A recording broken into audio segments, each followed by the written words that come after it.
Hello everyone, welcome back to Midnight Lullaby. I know many of you are here to drift gently into sleep.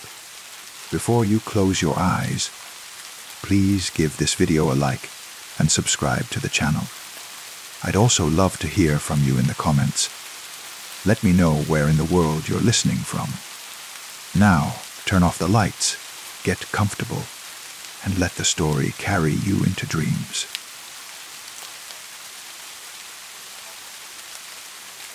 The envelope arrived on a Tuesday, as they always did.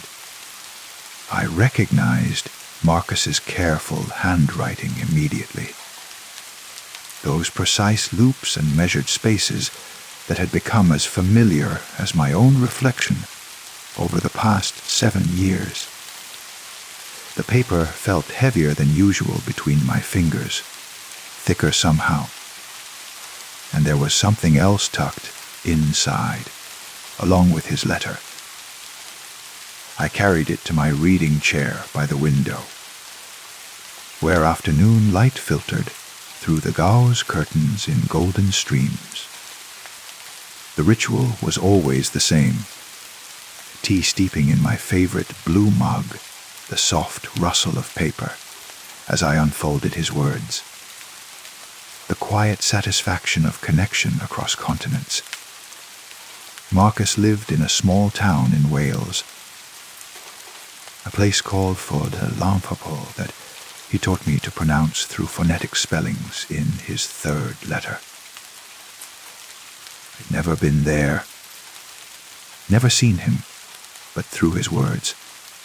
I knew the sound of rain on his slate roof, the particular way morning mist clung to his garden gate. His letters always began the same way, dear friend. Never my name, though he knew it well. I'd told him early on that I preferred the formality, the distance it provided. In a world where everything felt too immediate, too exposed, our correspondence was a sanctuary of measured thoughts and careful consideration. Dear friend, I hope this letter finds you in good health and spirits. The weather here has been unusually warm for October, and I've been spending more time in the garden than I anticipated.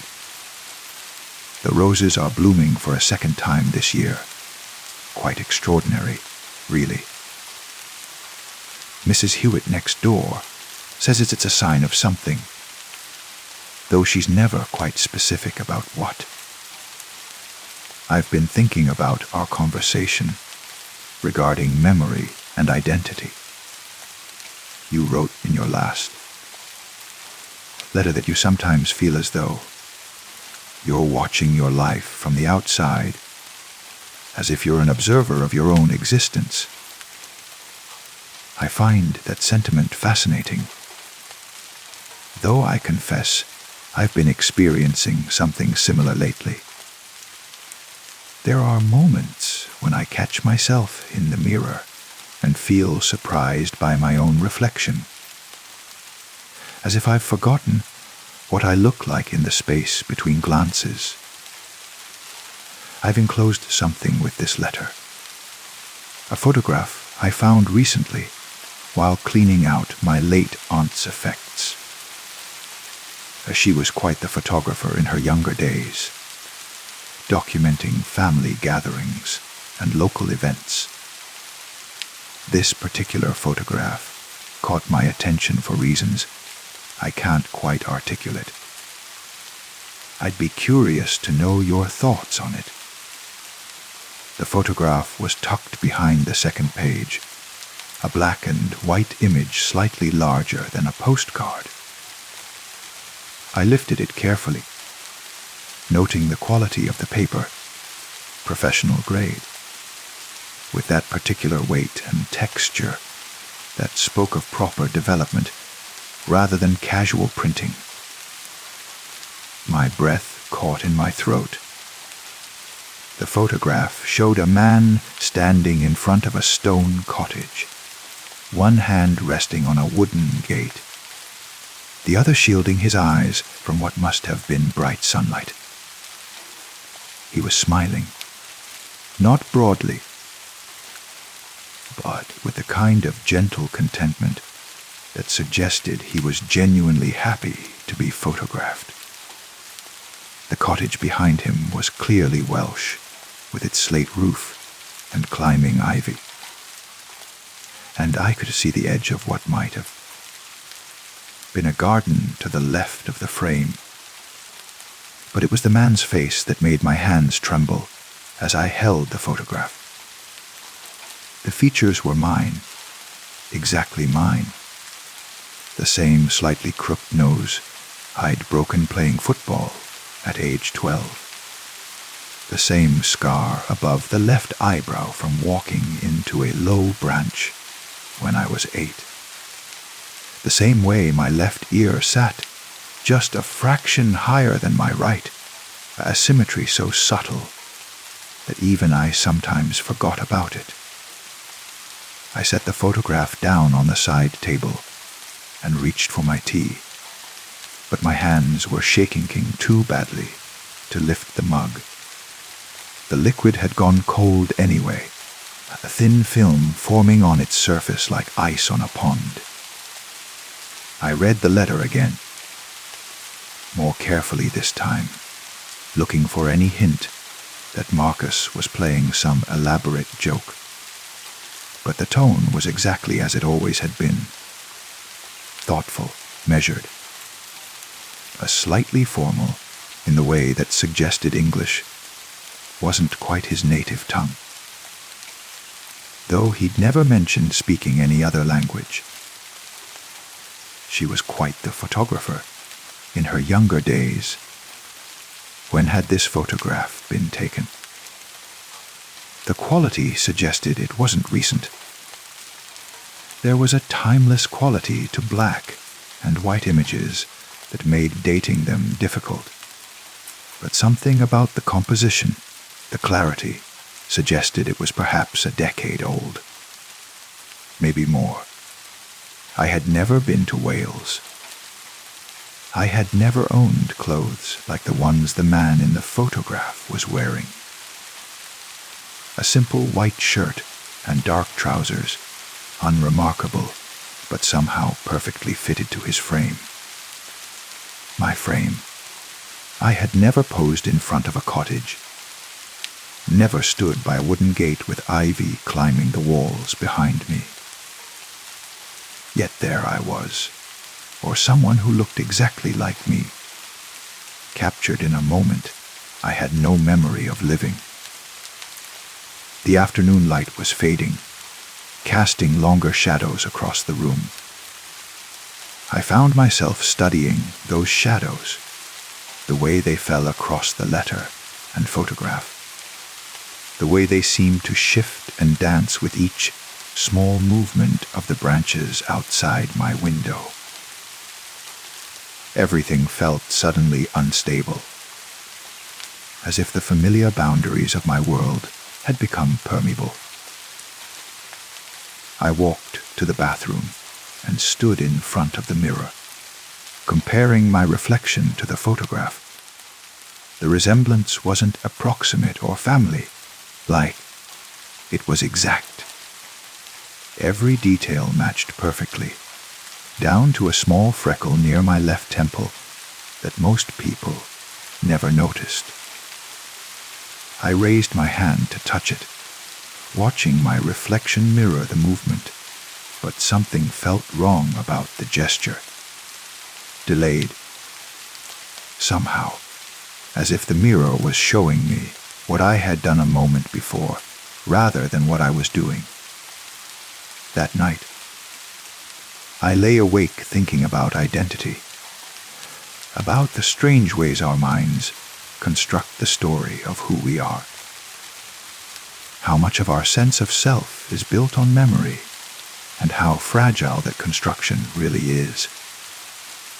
If I had no memory of being in Wales, of posing for that photograph, what did that mean about the reliability of everything else? I thought I knew about myself. I'd had dreams like this before. Dreams where I lived in places I'd never been, spoke to people I'd never met, experienced emotions that felt completely real, but belonged to experiences I couldn't recall upon waking. Were those glimpses of other versions of myself, other possible lives running parallel to this one? The following morning, I sat down to write my response. My hands hovered over the keyboard. I'd switched to email years ago for most correspondence. But Marcus, I had maintained our tradition of handwritten letters. There was something about the physical act of forming words with pen and paper that felt more intentional, more real. Dear Marcus, I stopped. For the first time in 7 years, I wanted to use his name to make this exchange feel less formal, more urgent. But habit and uncertainty held me back. Dear Marcus, thank you for your letter and the photograph. I must say, it's quite remarkable. The resemblance to myself is uncanny. Doesn't seem like a strong enough word. It's exact, down to details that most people wouldn't notice. I've been thinking about your comments regarding memory and identity. You mentioned feeling surprised by your own reflection, and I wonder if we might be experiencing something similar. There are moments lately when I feel as though I'm remembering things that haven't happened, or perhaps have happened in some other version of my life that exists just beyond my conscious awareness. The photograph raises questions I'm not sure I'm prepared to answer. If that is me, and the evidence certainly suggests it is, then when was it taken? By whom? And why do I have no memory of the experience? I find myself wondering about the nature of our correspondence. 7 years we've been writing, yet we've never exchanged photographs before this. We've never spoken on the phone, never video called, never even confirmed each other's existence beyond these letters. What if I stopped writing? The question I wanted to ask felt too large, too dangerous to put into words. What if we were the same person? What if Marcus was some other version of myself, living in Wales, writing letters to himself across time, or space, or possibility? What if this correspondence was some elaborate construction of my own mind? A way of processing thoughts and experiences that felt too complex for internal dialogue. But that was madness, wasn't it? I had physical letters, written in handwriting that was clearly not my own.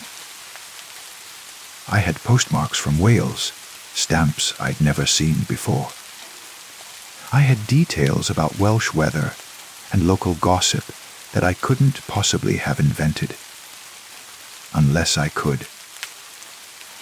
Unless the mind was capable of more elaborate self-deception than I'd ever imagined.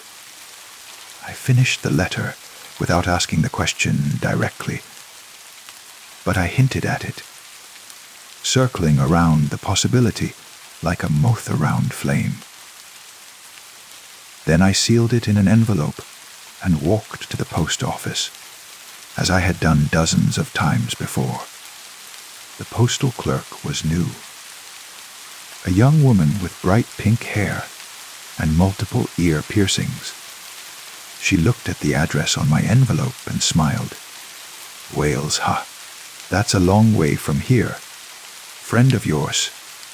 Pen pal, I said. We've been writing for years. That's so cool. Like old school romantic. Do you know what he looks like? I thought about the photograph in my jacket pocket, where I'd been carrying it like a talisman. I'm beginning to think I do. The wait for Marcus's response was longer than usual. Typically, our letters crossed in the mail with clockwork precision. His arriving on Tuesday, mine departing on Wednesday, the cycle repeating every 2 weeks like a heartbeat across continents. But 3 weeks passed without word, then 4. I found myself checking my mailbox multiple times each day, listening for the soft thud of envelopes hitting the metal floor. The silence felt ominous, pregnant with possibility. Had I pushed too hard with my questions? Had I broken some unspoken agreement about the boundaries of our friendship? Or had something else happened? Something that made continuation of our correspondence impossible. When the letter finally arrived, it was different. The envelope was the same, the handwriting unchanged, but it felt lighter somehow, as if it contained fewer pages than usual. I carried it to my reading chair, but I hesitated before opening it. Some instinct warned me that once I read what was inside, there would be no going back to the comfortable uncertainty I'd been living with. Dear friend, I must apologize for the delay in my response. I've been grappling with how to answer your questions, or indeed whether to answer them at all. The truth is, I've been asking myself the same questions since I sent you that photograph. You asked when it was taken and by whom. I've been searching through my aunt's papers, trying to find some record, some explanation. What I've discovered is troubling. The photograph appears in her albums alongside images spanning several decades. But there's no date notation, no record of when or where it was taken. More puzzling still, I found other photographs that appear to show the same cottage, the same garden, taken at different times of year. In some, the ivy is fuller. In others, there are different flowers blooming. But in none of the others do I appear. I've asked Mrs. Hewitt about the cottage. She's lived here all her life, knows every stone and story in the village. She insists there's no cottage matching that description anywhere in Llanfairpwll, or indeed in any of the surrounding towns. When I showed her the photograph, she went very quiet and asked where I'd gotten it. I told her about my aunt's collection, and she said something that has haunted me since. Some photographs show places that exist between the cracks of the real world. I've been having dreams lately. Dreams where I'm standing in front of that cottage, but it's not quite right. The door is painted a different color each time. Blue, then red, then green. Sometimes there are children playing in the garden, children whose faces I can't quite see when I wake. Sometimes I'm not alone by the gate. Sometimes there's another person standing beside me, someone whose presence feels familiar, but whose features I can never recall. I think we need to meet. I know this breaks the unspoken rules of our correspondence, but I believe we've moved beyond the boundaries of normal pen-pal friendship. Whatever is happening here, whether it's coincidence or something more strange, I think we need to understand it together. I've enclosed a train ticket. There's a direct line from London to Bangor, and from there a local bus to Llanfairpwll. I know it's a great deal to ask. A traveling so far on the basis of a mysterious photograph and years of letters from someone you've never met. But I have the strongest feeling that we have met before, in some way that transcends normal memory. If you decide to come, I'll be waiting at the bus stop every Tuesday at 3:17 p.m. until you arrive. I'll be wearing the same white shirt from the photograph. If you decide not to come, I'll understand. But I hope you'll continue writing. Even if we never solve this mystery, your letters have been the most real thing in my life for years. Yours truly, Marcus P.S. I looked in the mirror this morning and realized I couldn't remember the last time my reflection had surprised me. I think that means something, though I'm not sure what.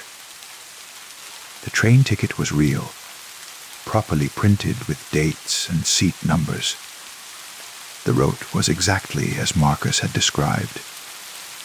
London to Bangor, then the local bus connection. The date was for the following Tuesday. I held the ticket for a long time, feeling its weight, its texture. The raised printing that spoke of official booking systems and real transactions. This wasn't something my imagination could have conjured. This was proof that Marcus existed, that he had the means and motivation to purchase travel for a stranger.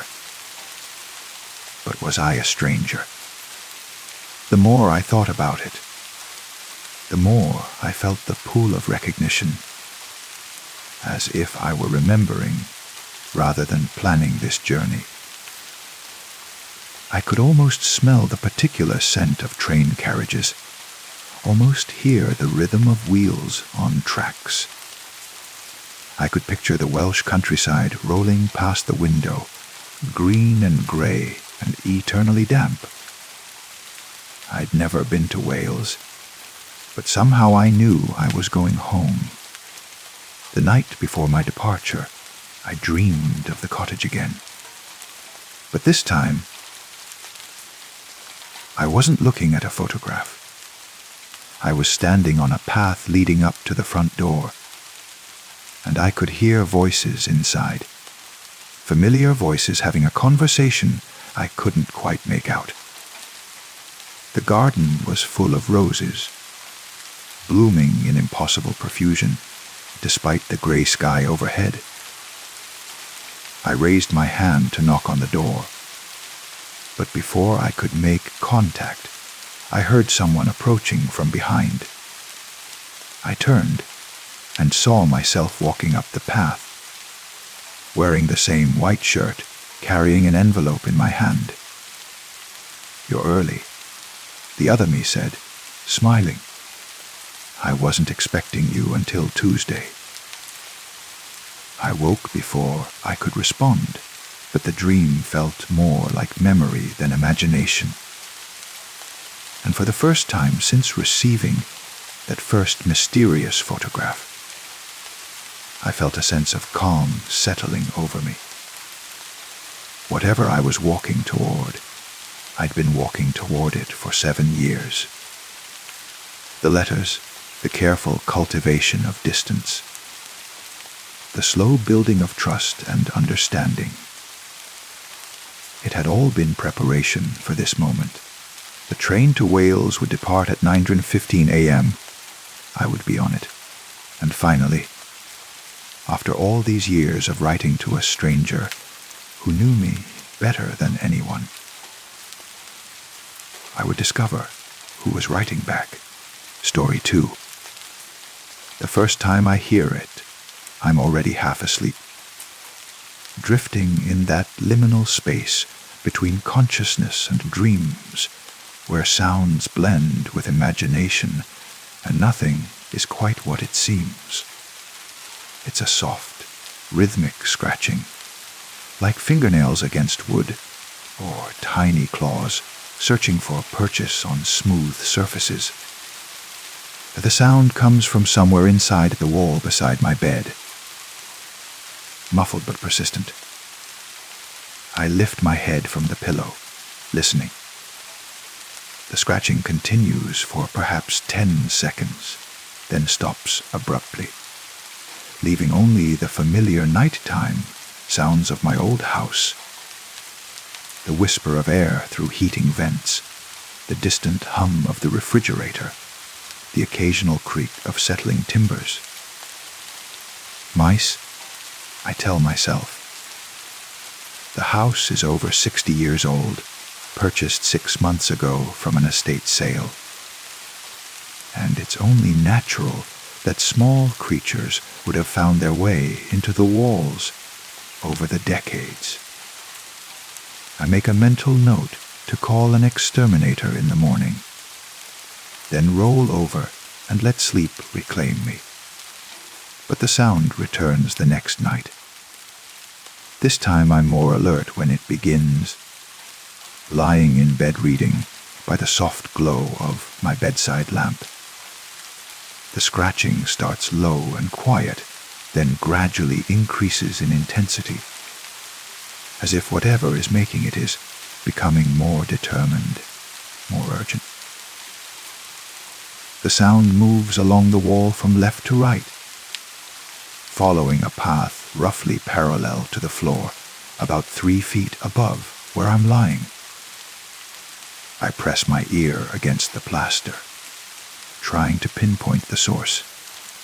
The wall feels cool and solid, but I can sense vibration through the surface. Tiny tremors that match the rhythm of the scratching. Whatever is in there is small but energetic, working at something with dedicated persistence. The thought of mice doesn't disturb me particularly. I grew up in an old farmhouse where such sounds were common, and I know that good pest control service can solve the problem quickly and humanly.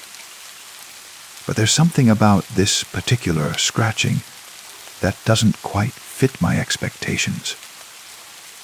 It's too deliberate, too focused. Mice usually make more random noises as they scurry and explore. This sounds more purposeful, as if directed toward a specific goal.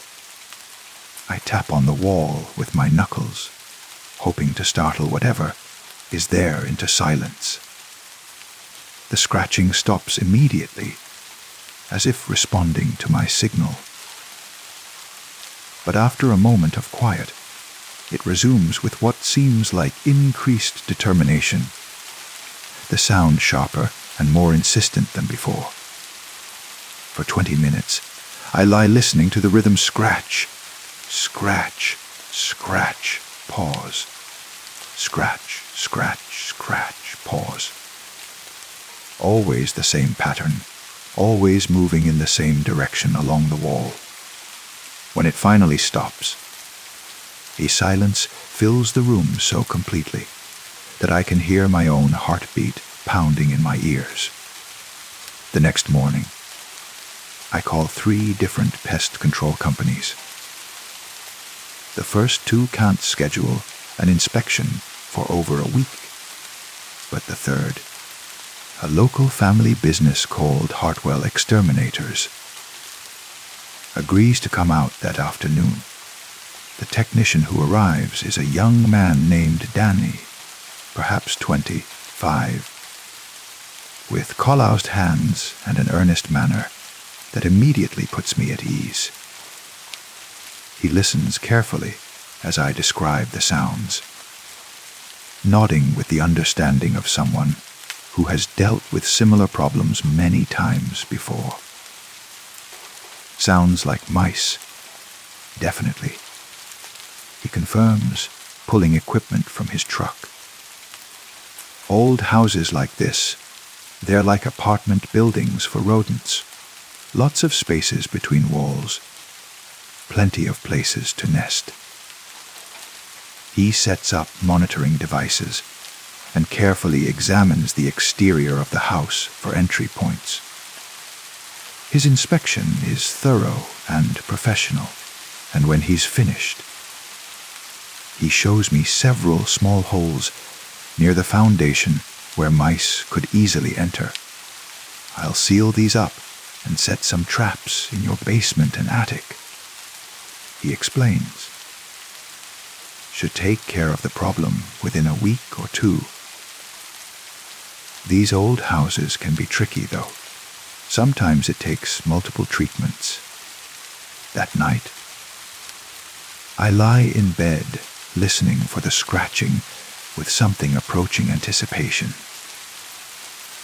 The exterminator's visit has been reassuring, and I'm confident that soon I'll be able to sleep without interruption. But when the sound begins, it's different. Instead of the soft scratching I've grown accustomed to, tonight the noise is sharper, more aggressive. It sounds like something clawing at the plaster with desperate intensity, as if trying to break through to my bedroom. The rhythm is faster too, less deliberate and more frantic. I sit up in bed, heart racing. This doesn't sound like mice anymore. It sounds like something larger, something with stronger claws and more determination. The thought crosses my mind that perhaps a squirrel or even a cat has become trapped in the walls. But that doesn't explain the sudden change in behavior. The scratching moves along the wall more quickly now, covering the same path but with greater urgency. When it reaches the corner, where the bedroom wall meets the exterior wall, it stops abruptly. For a moment, there's silence. Then a new sound begins, a low, muffled tapping, like someone knocking gently from inside the wall. Tap, tap, pause, tap, tap, tap. The pattern is unmistakably rhythmic, too regular to be accidental. It sounds almost like Morse code, or like someone trying to communicate through the barrier of plaster and wood. I grab a flashlight from my nightstand and examine the wall more closely. In the beam of light, I can see faint vibrations in the plaster where the tapping is coming from. The surface actually moves slightly with each impact, as if something substantial is striking it from the other side. Hello. I call out softly, feeling foolish even as I do it. The tapping stops immediately. For several minutes, I wait in the flashlight's circle of illumination, listening to my own breathing and the rapid beating of my heart. Then, just as I'm beginning to think the disturbance has ended for the night, the scratching begins again. But now it's different once more. Instead of moving horizontally along the wall, the sound is coming from directly behind my headboard, and it's growing louder, much louder. It sounds like something with substantial claws is tearing at the wood and plaster with increasing desperation, as if time is running short and escape is urgent. I move away from the wall, backing toward the center of the room. The scratching follows my movement, staying directly behind wherever my head was positioned. When I move left, it shifts left. When I move right, it mirrors my motion perfectly. This is not the random behavior of trapped animals. This is purposeful, focused, directed specifically at me. I spend the rest of the night on the living room couch, leaving all the lights on and checking the time every few minutes until dawn finally breaks through the windows.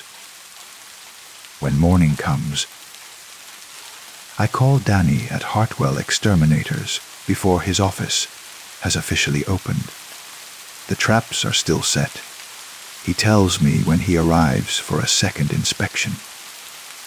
Nothing's been touched. That's unusual.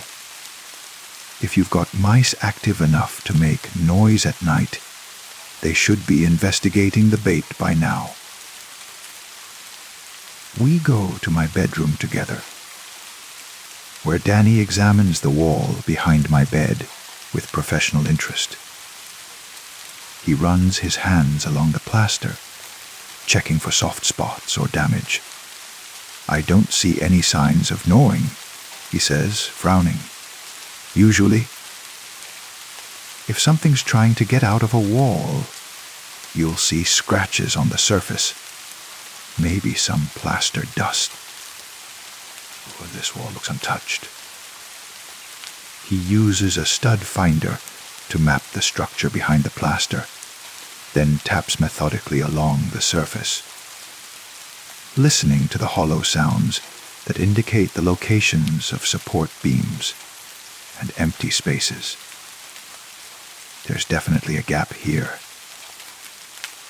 He confirms, pointing to the area where I've been hearing the scratching. Probably about 4 inches between the interior and exterior walls. Plenty of room for small animals to move around. What about larger animals? Could something bigger be trapped in there? Danny shakes his head. The spaces between walls in houses this age aren't usually big enough for anything much larger than a mouse or rat. And if something bigger did get trapped, it would make a lot more noise trying to get out. You'd hear continuous scratching, squeaking, probably sounds of distress. But that night, the sounds I hear are definitely sounds of distress. The scratching begins earlier than usual, starting just after I turn off my bedside lamp. It's immediate and intense, as if whatever is in the wall has been waiting impatiently for darkness to fall. The clawing sound is now accompanied by what I can only describe as muffled crying. High-pitched, almost human sounds of fear and desperation. I turn the light back on, and the sounds stop instantly. I wait 5 minutes, then turn off the light again. Immediately, the scratching and crying resume. For an hour, I repeat this experiment. Light on, silence. Light off, frantic activity in the wall.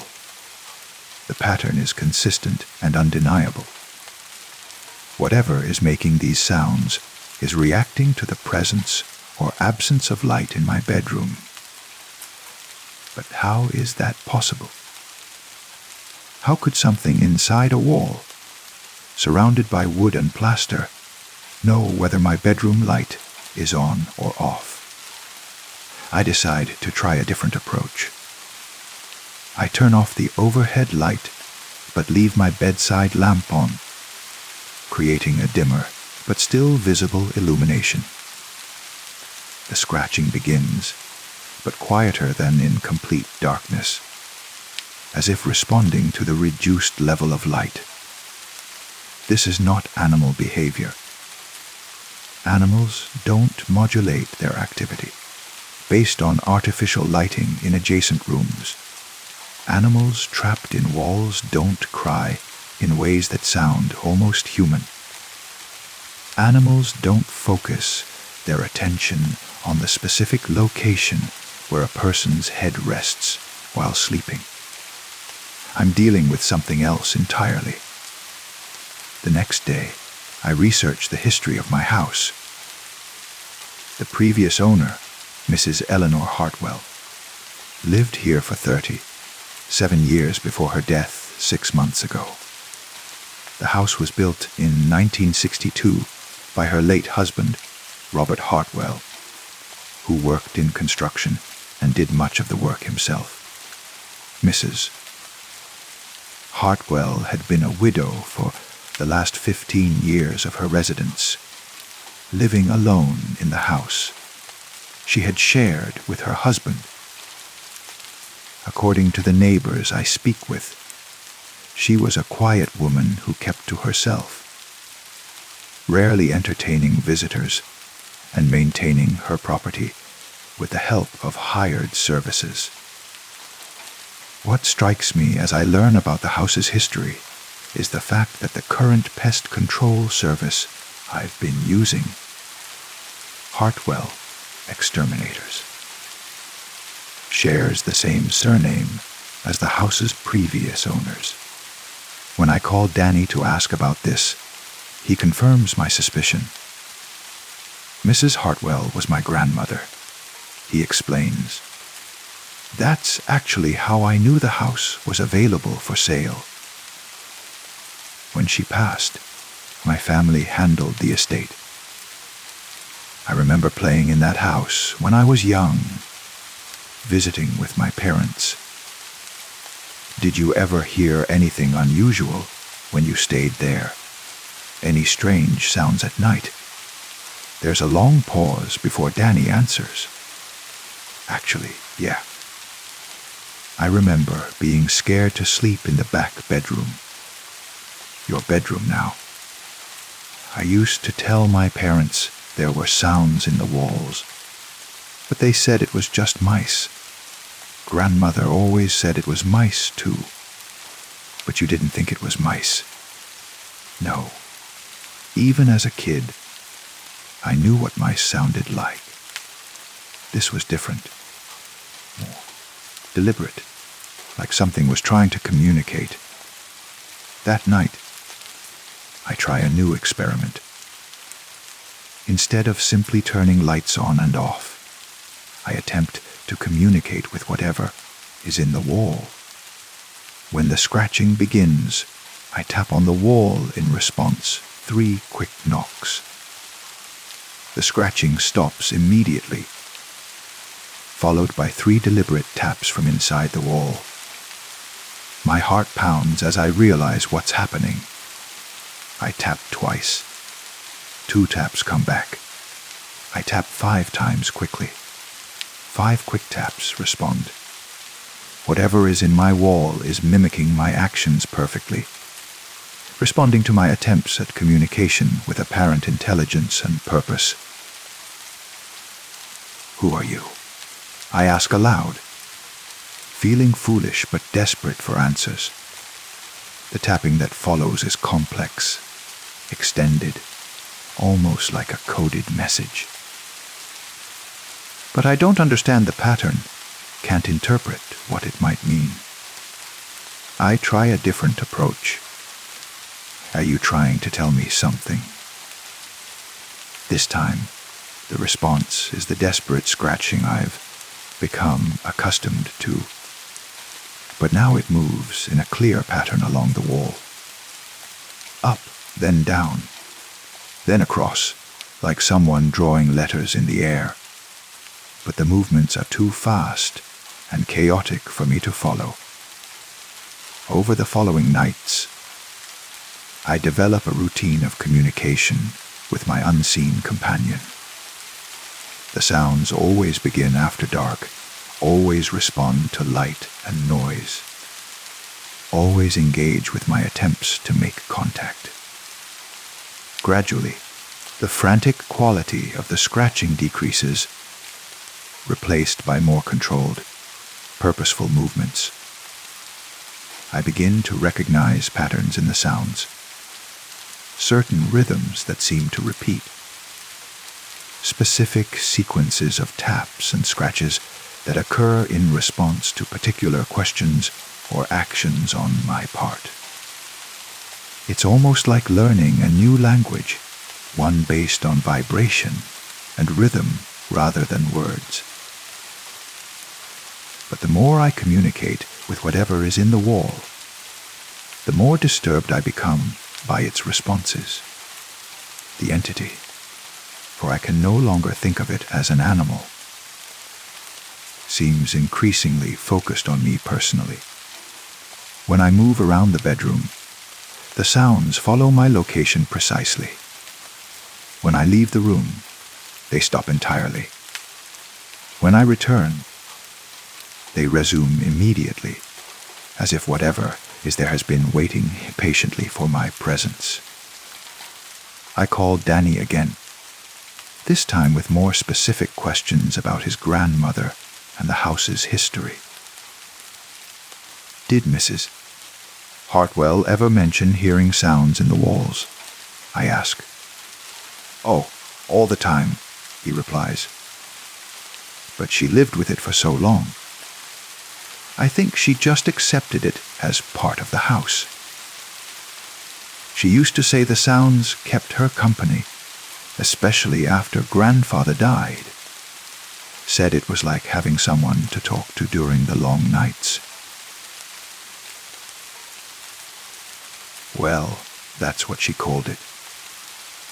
She'd tap on the walls sometimes and claim something was tapping back. My parents thought it was just loneliness, you know. An old woman living alone, finding patterns in random house noises. But I know now that the sounds aren't random. They're purposeful, intelligent, responsive. Whatever Mrs. Hartwell was communicating with, I'm communicating with it now. That night, I try a different approach entirely. Instead of attempting to decode the sounds, I simply speak into the darkness, addressing the wall as if there's someone on the other side who can understand me. I know you're there. I say softly. I know you're trying to tell me something. I want to help, but I don't know how. If the scratching that responds is gentler than usual, almost tentative, it moves slowly along the wall, tracing what feels like letters or symbols. I press my ear against the plaster, trying to follow the pattern with my finger on the surface. The movements are deliberate and careful, as if great effort is being taken to make them clear. As I trace along, I begin to recognize shapes, straight lines, curves, angles that might form letters if I could see them properly. Are you spelling something? I ask. 3 quick taps yes. I grab a pen and paper from my nightstand, then press against the wall again. Can you do it again? Slower this time. The scratching begins once more, and I try to follow each movement with my pen. Translating the vibrations, I feel through the plaster into marks on paper. The process is painstaking and imperfect, but gradually, shapes emerge on my page. When the scratching stops, I hold up my paper to the lamplight and study what I've drawn. Most of it looks like random scribbles, but some sections seem more intentional. I can make out what might be an E, possibly an AL, and what could be an R or a P. I guess aloud. The response is immediate and enthusiastic. Rapid scratching that sounds almost like applause, followed by 3 strong taps of confirmation. My hands begin to shake as the implications sink in. Mrs. Eleanor Hartwell, the previous owner of this house, died 6 months ago. Her body was found in this very bedroom by a neighbor who came to check on her after several days of unreturned phone calls. According to the estate sale documentation I received, she died peacefully in her sleep. but if what I'm experiencing is real, if I'm somehow communicating with Eleanor, Hartwell's spirit,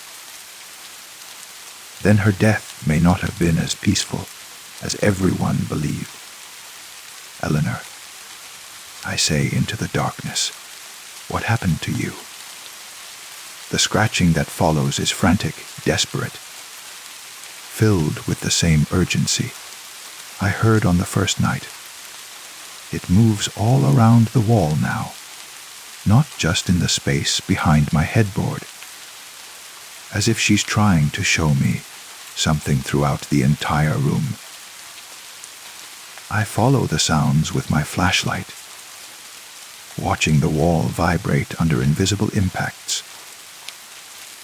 The scratching leads me to the corner where the bedroom wall meets the exterior wall, the same place where the tapping first began. Here, the sounds become more focused, more insistent. Is there something here? I ask. In this corner. 3 taps, yes. I examine the corner more closely, running my hands along the plaster and baseboards. Everything appears normal. But when I tap on the wall, I notice that the sound is slightly different here. More hollow, as if there's a larger space behind this section of plaster. The scratching intensifies, and I can actually see the wall moving slightly under the impacts.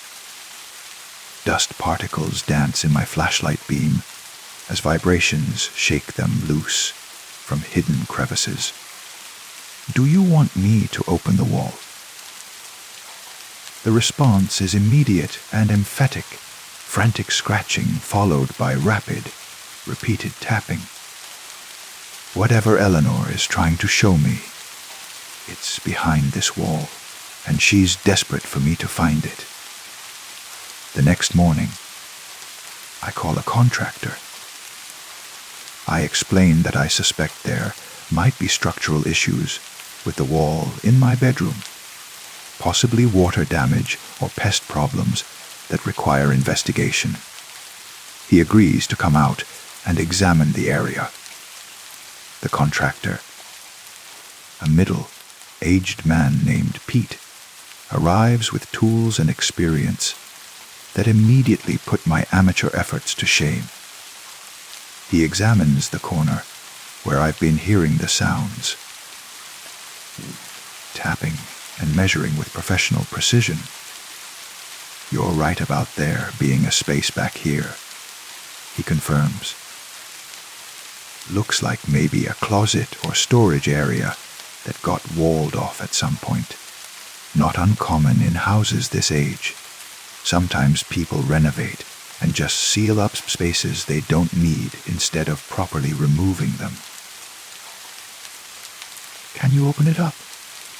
Sure, but it'll make a mess. You'll need plastic sheeting to protect your furniture. And you should probably plan to stay somewhere else for a night or 2 while the dust settles. I agree immediately, and we schedule the work for the following day. That night, I tell Eleanor about the plan. Tomorrow we're going to open the wall. I explain to the darkness. We're going to see what's in there. The scratching that responds is different from anything I've heard before. It's softer, more rhythmic, almost like a sigh of relief. For the first time since the sounds began, there's something peaceful about them. But as I drift towards sleep, I hear something else what sounds like crying, but not the frantic distress I've grown accustomed to. These sound like tears of gratitude, of hope finally fulfilled after long waiting. The next morning, Pete arrives with equipment and an assistant. They lay plastic sheeting over my furniture and set up fans to control dust. using a reciprocating saw. Pete carefully cuts into the wall where the sounds have been strongest. As the blade penetrates the plaster, a musty smell emerges, not the odor of decay or damage, but the scent of long, closed spaces, of air that hasn't circulated in years. When Pete pulls away the first section of plaster and lathe, we can see into a space about 4 feet wide and 2 feet deep. It appears to be a closet that was sealed off, probably during some long ago renovation. The space contains several items, old clothes hanging from a rod, boxes stacked on a shelf, and something else that makes my blood run cold. On the floor of the hidden closet, arranged as if placed there with care, are what appear to be personal items, photographs, letters, a small jewelry box, and a thick notebook bound with string. But it's what's written on the wall of the closet that stops me cold. In what looks like pencil, covering every available inch of plaster, are words. Thousands of words written in a shaky hand, covering the walls from floor to ceiling. Pete whistles low. Someone spent a lot of time in here. Looks like they were writing some kind of diary or journal directly on the walls. I ask him to enlarge the opening so I can get inside the space. When I finally squeeze through and shine my flashlight on the wall writing, what I read makes my hands shake. The writing is Eleanor's. I recognize her handwriting from documents in the house. But these aren't the words of someone who died peacefully in her sleep. These are the desperate writings of someone who knew she was dying and had something urgent to communicate. The entries are dated, starting from about 2 weeks before her death, March 15th. The pain is getting worse. Doctor. Morrison says there's nothing more they can do. I don't want to burden Danny and his family with this, but I'm scared. Not of dying, but of what I know and can't tell anyone. March 18th. I can barely walk to the kitchen now. Been hiding in here when the pain gets too bad. Writing helps somehow. If something happens to me, I hope someone finds this. March 20th. Robert's construction business wasn't just construction. I found the papers after he died, hidden in the basement. All those missing children from the 1970s and 80s. All those families who never got answers. He kept records, kept trophies. My flashlight beam trembles as I read further, and the horrifying truth of what Eleanor discovered about her late husband emerges from her wall writings. Robert Hartwell hadn't just built houses. He had used his construction work to conceal evidence of unspeakable crimes. And Eleanor, in the final weeks of her life, had uncovered this truth. March 22nd. The evidence is still in the house. In the basement, behind the furnace, there's a space he built. I can't get down there anymore, too weak. But it's all there. All the proof. All those poor families deserve to know. March 24th. I think I'm dying.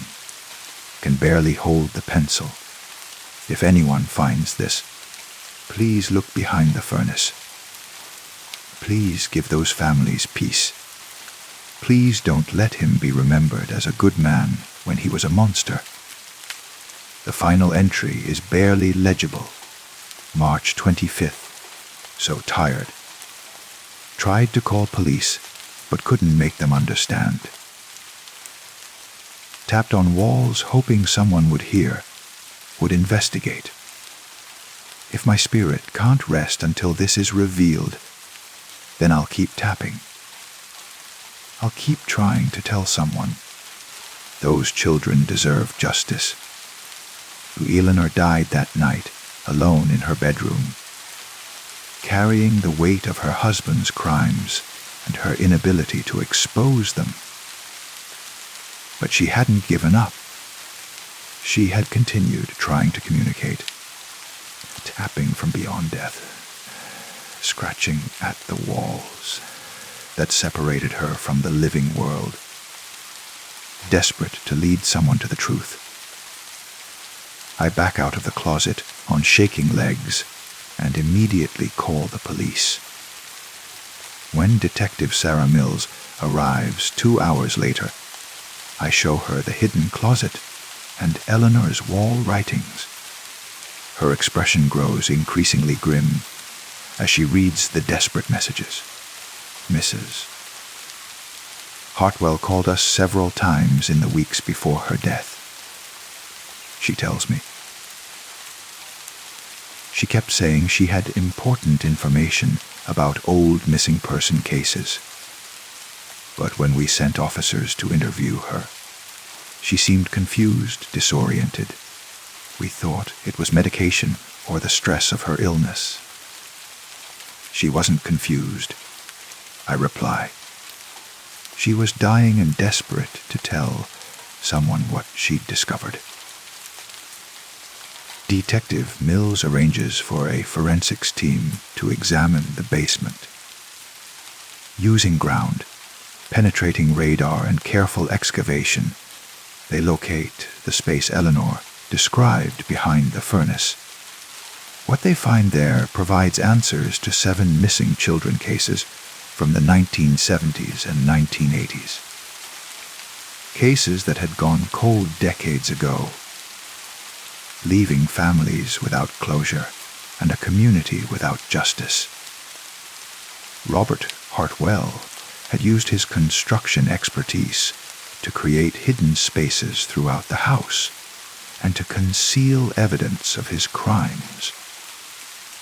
Eleanor, in the final weeks of her life, had stumbled upon documents he thought he'd hidden securely and had tried desperately to ensure the truth would be revealed. The night after the police finish their investigation, I return to my bedroom with a mixture of sadness and relief. As I prepare for sleep, I listen carefully for the familiar scratching sounds, but the walls are silent.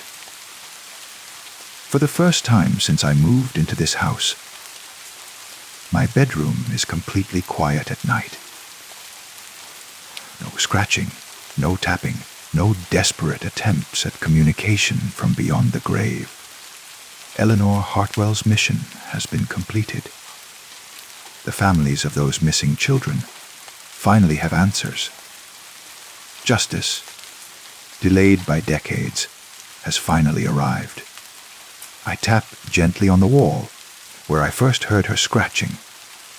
Thank you, Eleanor, I whisper into the darkness. Those families will have peace now because of you. You can rest. The silence that follows is profound and peaceful.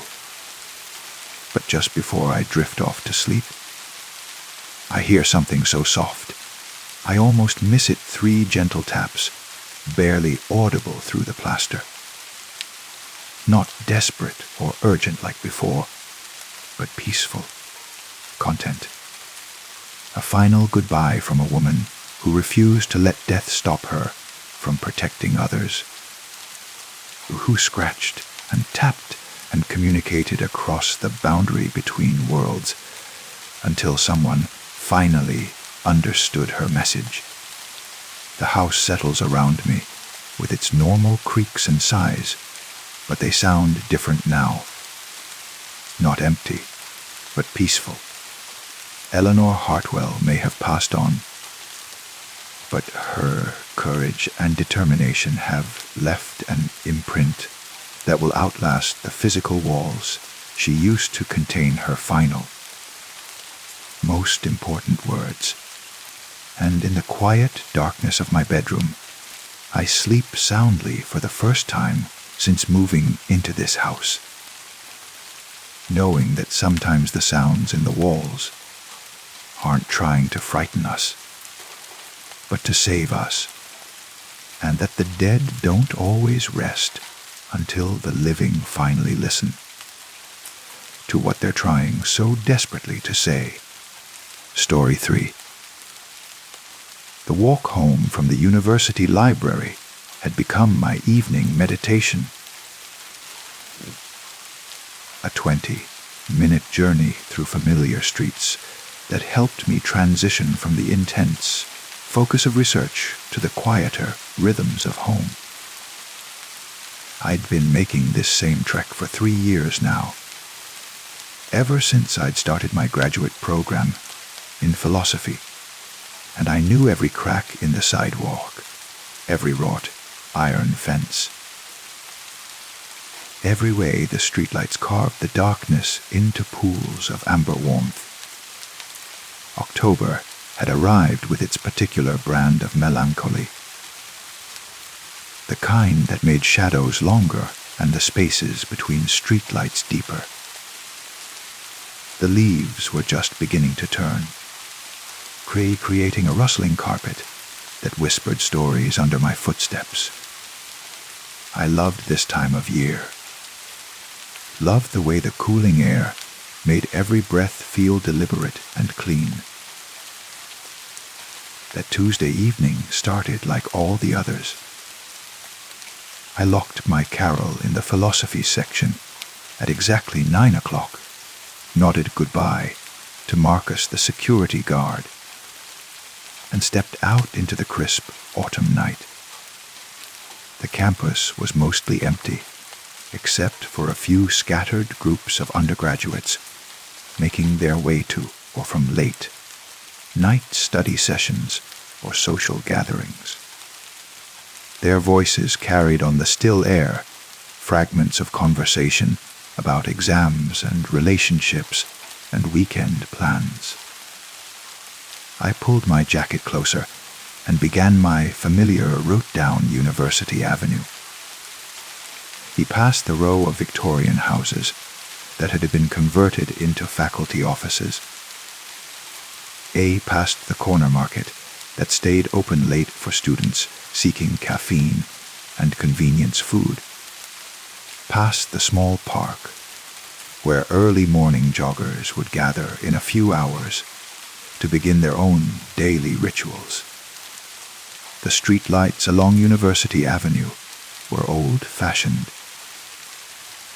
with that warm yellow glow that felt more welcoming than the harsh white LED lights that had replaced them in more modern parts of the city. They created perfect circles of visibility every 30 feet or so, connected by stretches of comfortable darkness that never felt threatening, just private. I was about halfway home, passing under the 4th Street light on my road, when I noticed something odd about my shadow. It was longer than it should have been, which made sense given the low angle of the light. But that wasn't what caught my attention. What caught my attention was that it wasn't moving in sync with my steps. I paused, 1 foot raised mid-stride, and watched my shadow on the pavement. The dark silhouette remained perfectly still, arms at its sides, while I stood frozen in an awkward walking pose. I lowered my foot and took another step forward. My shadow didn't follow. The rational part of my mind, the part that had spent years studying logic and epistemology, immediately began generating explanations. A street lights sometimes flickered, creating optical illusions.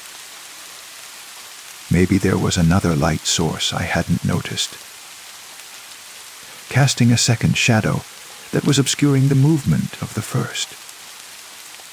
Maybe I was more tired than I'd realized, and my perception was playing tricks on me. I stopped walking entirely and stood directly under the streetlight, looking down at my feet. My actual feet, in their worn leather boots, were clearly visible in the circle of amber light. But my shadow, cast sharp and dark on the concrete beneath me, showed feet positioned differently, turned slightly to the left as if my shadow self was preparing to walk in a different direction than the one I was facing. I raised my right hand. My shadow's arms remained at its sides. I jumped up and down 3 times. My shadow remained perfectly still. The October wind picked up, rustling the leaves around my feet and carrying with it the scent of wood smoke from someone's fireplace. The sound was comforting, normal, exactly what I expected from an autumn evening. Everything else about the moment was exactly as it should have been. The familiar weight of my backpack, the coolness of the air against my face, the distant hum of traffic from the main road several blocks away. Everything except my shadow, which had apparently decided to live independently of my movements. I forced myself to keep walking. Whatever was happening, standing frozen under a streetlight, like a statue, wasn't going to solve it. Maybe if I ignored the shadow, it would return to normal behavior. Maybe this was just some temporary neurological glitch, the kind of strange perceptual hiccup that brains sometimes experience under stress or fatigue. But as I continued down University Avenue, passing under the 5th streetlight, then the 6th, I found myself compulsively checking my shadow's behavior. And what I discovered was deeply unsettling. My shadow was walking too, but not where I was walking. While I continued straight down the sidewalk, my shadow appeared to be taking a slightly different path, angled maybe 15 degrees to the left of my actual route. The discrepancy was subtle enough that I might not have noticed if I hadn't been paying attention. But once I saw it, I couldn't unsee it. Under the 7th streetlight, I stopped and turned around, looking back toward the campus. My shadow turned too, but it turned more slowly, as if it was reluctant to change direction, as if it had its own preferred destination and was only following my lead under protest. The street behind me was empty. No other pedestrians, no cars, no obvious sources of alternative lighting that might explain what I was experiencing. Just the familiar row of streetlights, creating their pools of amber illumination, and in each pool, the memory of where my shadow had been when I'd passed through it. I tried to remember if I'd ever paid this much attention to my shadow before. Usually, shadows were peripheral things, noticed only when they provided useful information about the position of the sun or the time of day. But now, studying mine with the focused attention I usually reserved for philosophical texts, I realized I didn't actually know what my shadow normally looked like when I walked. Did everyone's shadow move in perfect synchronization with their body? Was the slight delay I was noticing actually normal, and I was just hyper-aware of it because of some random neurological hiccup? Was I creating a problem by obsessing over something that had always been this way?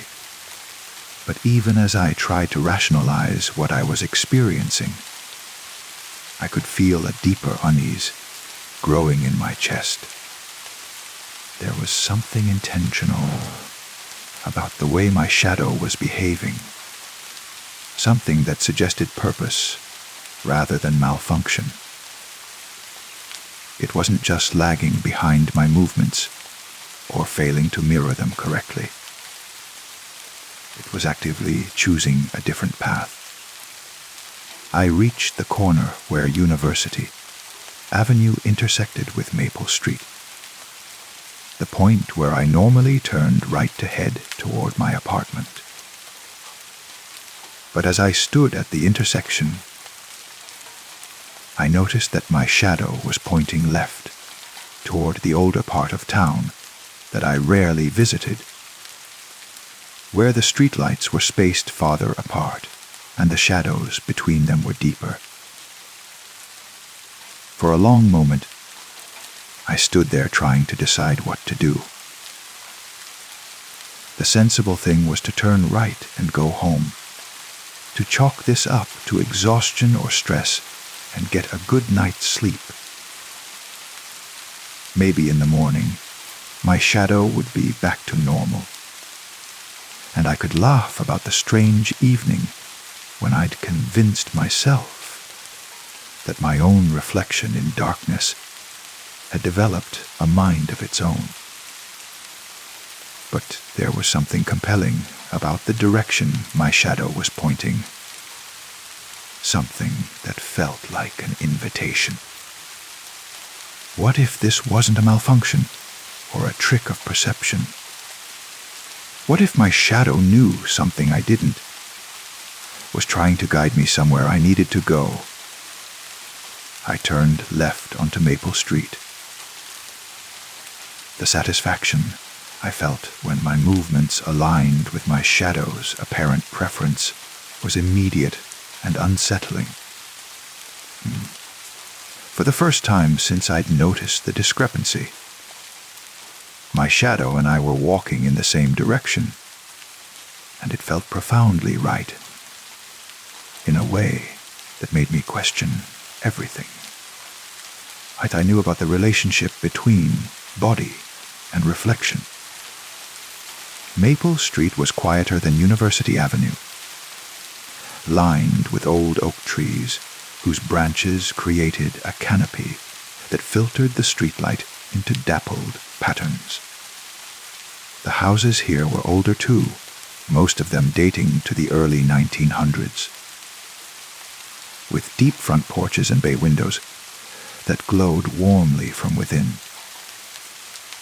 It was a neighborhood I'd always found charming when I'd driven through it, but I'd never had reason to walk its streets at night.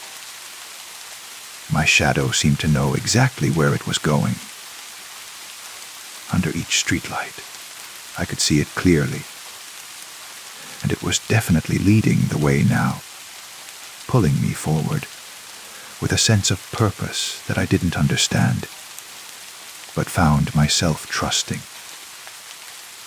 This felt less like following my own reflection, and more like being guided by a companion who happened to be attached to my feet. After several blocks, my shadow led me to a small park I'd never seen before, hidden behind a row of particularly large oak trees. It wasn't marked with any signs, wasn't visible from the street except for a narrow gap between two houses that revealed a glimpse of open space beyond. The park consisted of a small grassy area surrounded by benches, with a single streetlight in the center that cast a perfect circle of illumination. Standing in that circle of light, directly under the lamp, was another person. At first, I couldn't make out any details, just a human figure. roughly my height and build, standing perfectly still in the center of the illuminated area. But as I approached, drawn forward by my shadow's continued insistence, I began to see more clearly. The person was wearing clothes identical to mine. The same jeans, the same jacket, the same worn leather boots. Their hair was the same length and color as mine, cut in the same style. Their backpack was the same model, worn with the same pattern of use and wear. But I couldn't see their face, not because it was dark. The streetlight provided plenty of illumination, but because they were standing with their back to me, facing away toward the far edge of the park. My shadow, however, was facing toward them. I stopped at the edge of the circle of light, suddenly uncertain about what I was walking into. The person in the center of the park hadn't moved or acknowledged my presence, but there was something expectant about their stillness, as if they were waiting for something specific to happen. "Hello," I called out, my voice sounding strange and too loud in the quiet park. The figure didn't respond, didn't turn around, didn't give any indication they'd heard me. But their shadow, clearly visible on the ground beneath the streetlight, raised one arm in what might have been a greeting. I looked down at my own shadow. It was raising its arm too, mirroring the gesture of the shadow in the park, even though my arms were hanging at my sides. The two shadows were communicating with each other, having a conversation I couldn't hear or understand, using a language of gestures and poses that my conscious mind couldn't interpret. But that felt familiar nonetheless, like remembering a song from childhood without being able to recall the words. I watched, fascinated and increasingly disturbed, as my shadow and the stranger's shadow enacted what appeared to be a complex interaction. They moved closer to each other, overlapped briefly, then separated again. They made gestures that looked like they might be explanatory, pointing toward different parts of the park, toward the houses beyond, toward the sky overhead. And gradually, I began to understand that this wasn't a chance encounter. My shadow hadn't been malfunctioning or behaving erratically. It had been trying to bring me here, to this park, to meet this person whose shadow was apparently already familiar with mine. "Who are you?" I asked, addressing the figure in the center of the park. This time, they did respond, but not by turning around or speaking. Instead, they raised their hand and pointed toward a bench at the edge of the circle of light. The gesture was unmistakably an invitation to sit, to wait, to be patient while whatever was supposed to happen here played itself out. I sat down on the indicated bench, setting my backpack beside me, and watched as the shadow play continued. My own shadow had moved to sit beside me, but the shadow it cast from this position was sitting on a different bench entirely, one that was positioned to face the figure in the center of the park, rather than sitting with its back to them, as I was doing. Time passed. Minutes or hours, I couldn't tell. The normal markers I used to track the passage of time seemed irrelevant here. In this small park, where shadows behaved independently of the bodies that cast them, and strangers who looked exactly like me stood waiting in pools of amber light reasons I couldn't begin to understand. But slowly, as I sat and watched and tried to make sense of what I was experiencing, I began to notice other things. The way the leaves rustled without any wind to move them. The way the light from the street lamp seemed to pulse slightly, growing brighter and dimmer in a rhythm that almost matched my heartbeat. The way the air itself felt thicker, more substantial, as if I were breathing something more significant than the usual mixture of oxygen and nitrogen. This wasn't just a park. This was a place where the normal rules didn't apply, where the boundary between self and reflection had become permeable, where shadows could lead and bodies could follow. I don't know how long I might have sat there, trying to understand what was happening, if the figure in the center of the park hadn't finally moved. They turned around slowly, deliberately, and I found myself looking at my own face. Not similar to my face, not someone who resembled me or could have been my twin. My exact face, down to the small scar above my left eyebrow, and the way my hair fell across my forehead, and the particular expression I wore when I was trying to puzzle out a difficult philosophical problem. The other me smiled, the same slightly crooked smile I'd seen in mirrors my entire life, and spoke in my own voice.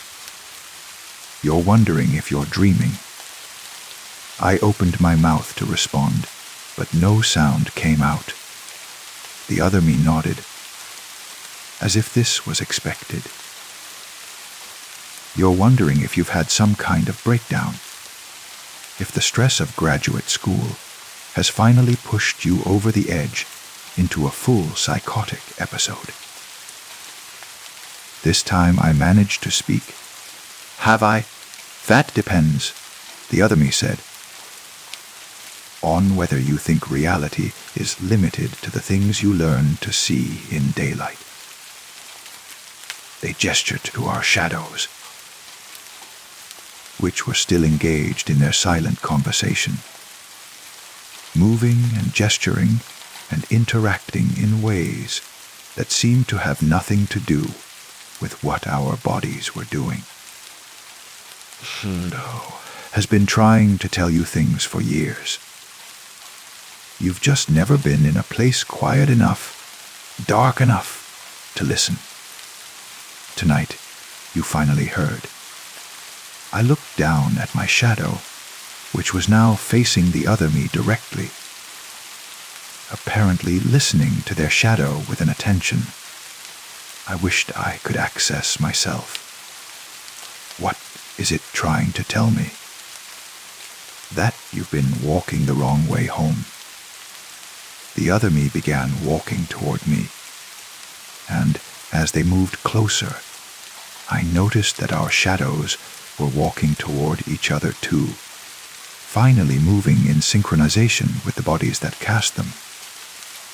Not wrong, exactly, but incomplete.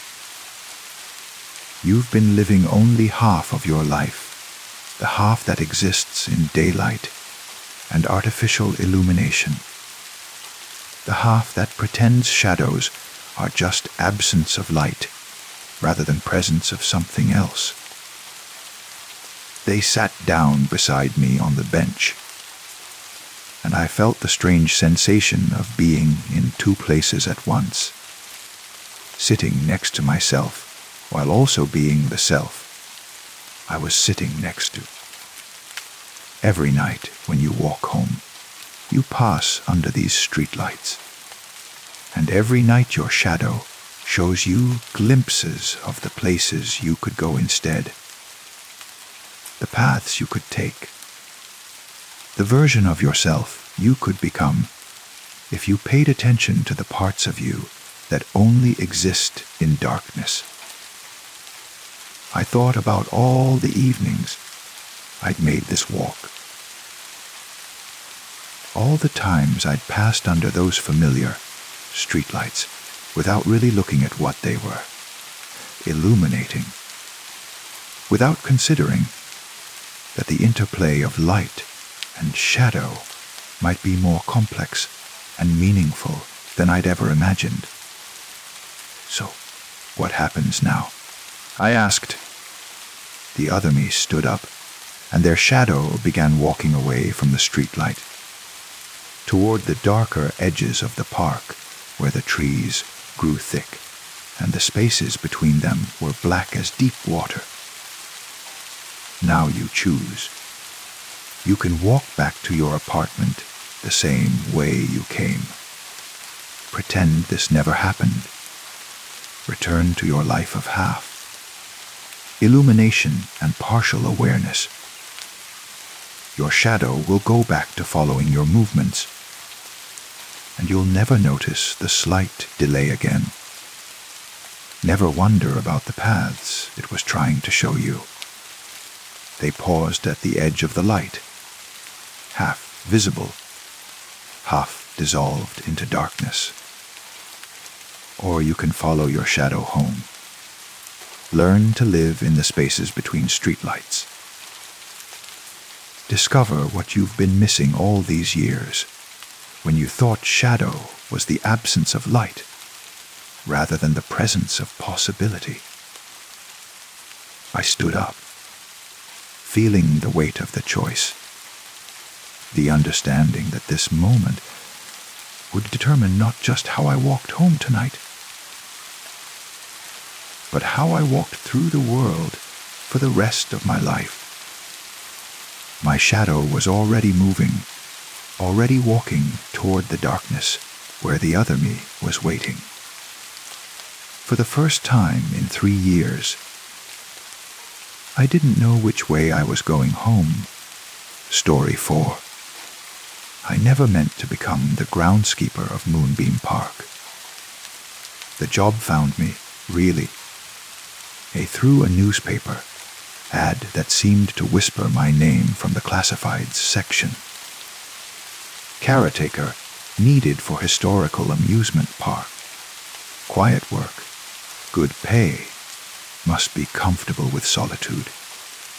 The park had been closed for 15 years when I started. 15 years of weather and neglect had painted everything in shades of rust and decay.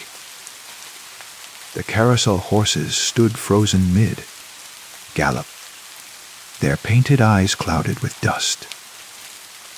The Ferris wheel creaked in the wind like an old ship's mast, but it was the clown that drew my attention from the very first day. He stood, or rather, sat, at the center of what used to be the funhouse entrance. A life-sized figure carved from wood and painted in the bright colors that time had only slightly faded. Red nose, yellow ruffles, oversized shoes that pointed skyward. His smile was modest then, I remember, pleasant. The kind of expression you might see on a helpful store clerk or a neighbor waving from their porch. I didn't think much of him at first. My job was simple: walk the grounds twice daily, check for vandals or structural damage, file reports with the city planning office.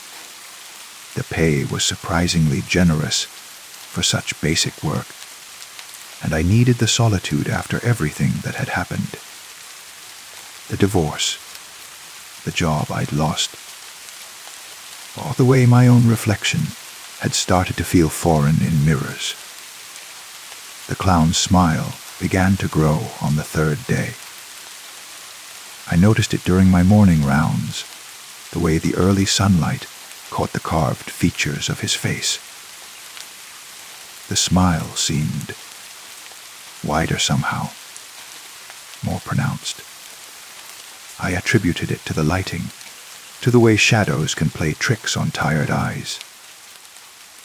I'd been sleeping poorly since starting the job, my dreams filled with the sound of carnival music that seemed to echo from empty air, but the smile continued to grow.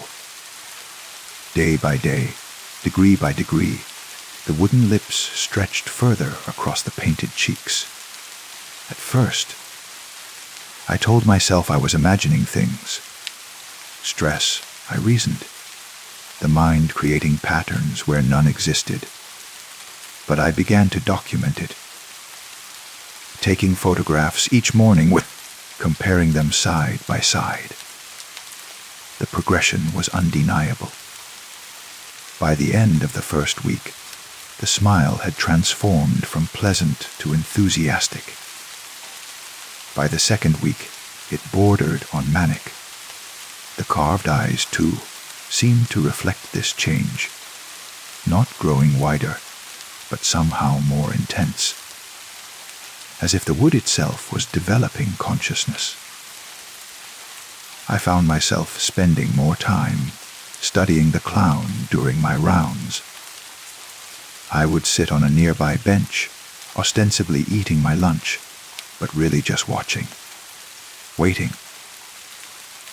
The silence of the abandoned park became a living thing around me, punctuated only by the distant hum of traffic and the occasional groan of settling metal.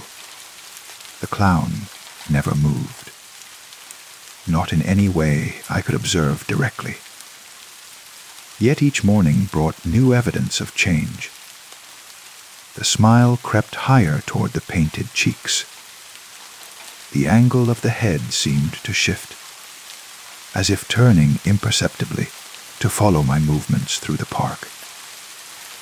I began to arrive earlier each day, hoping to catch the transformation in progress.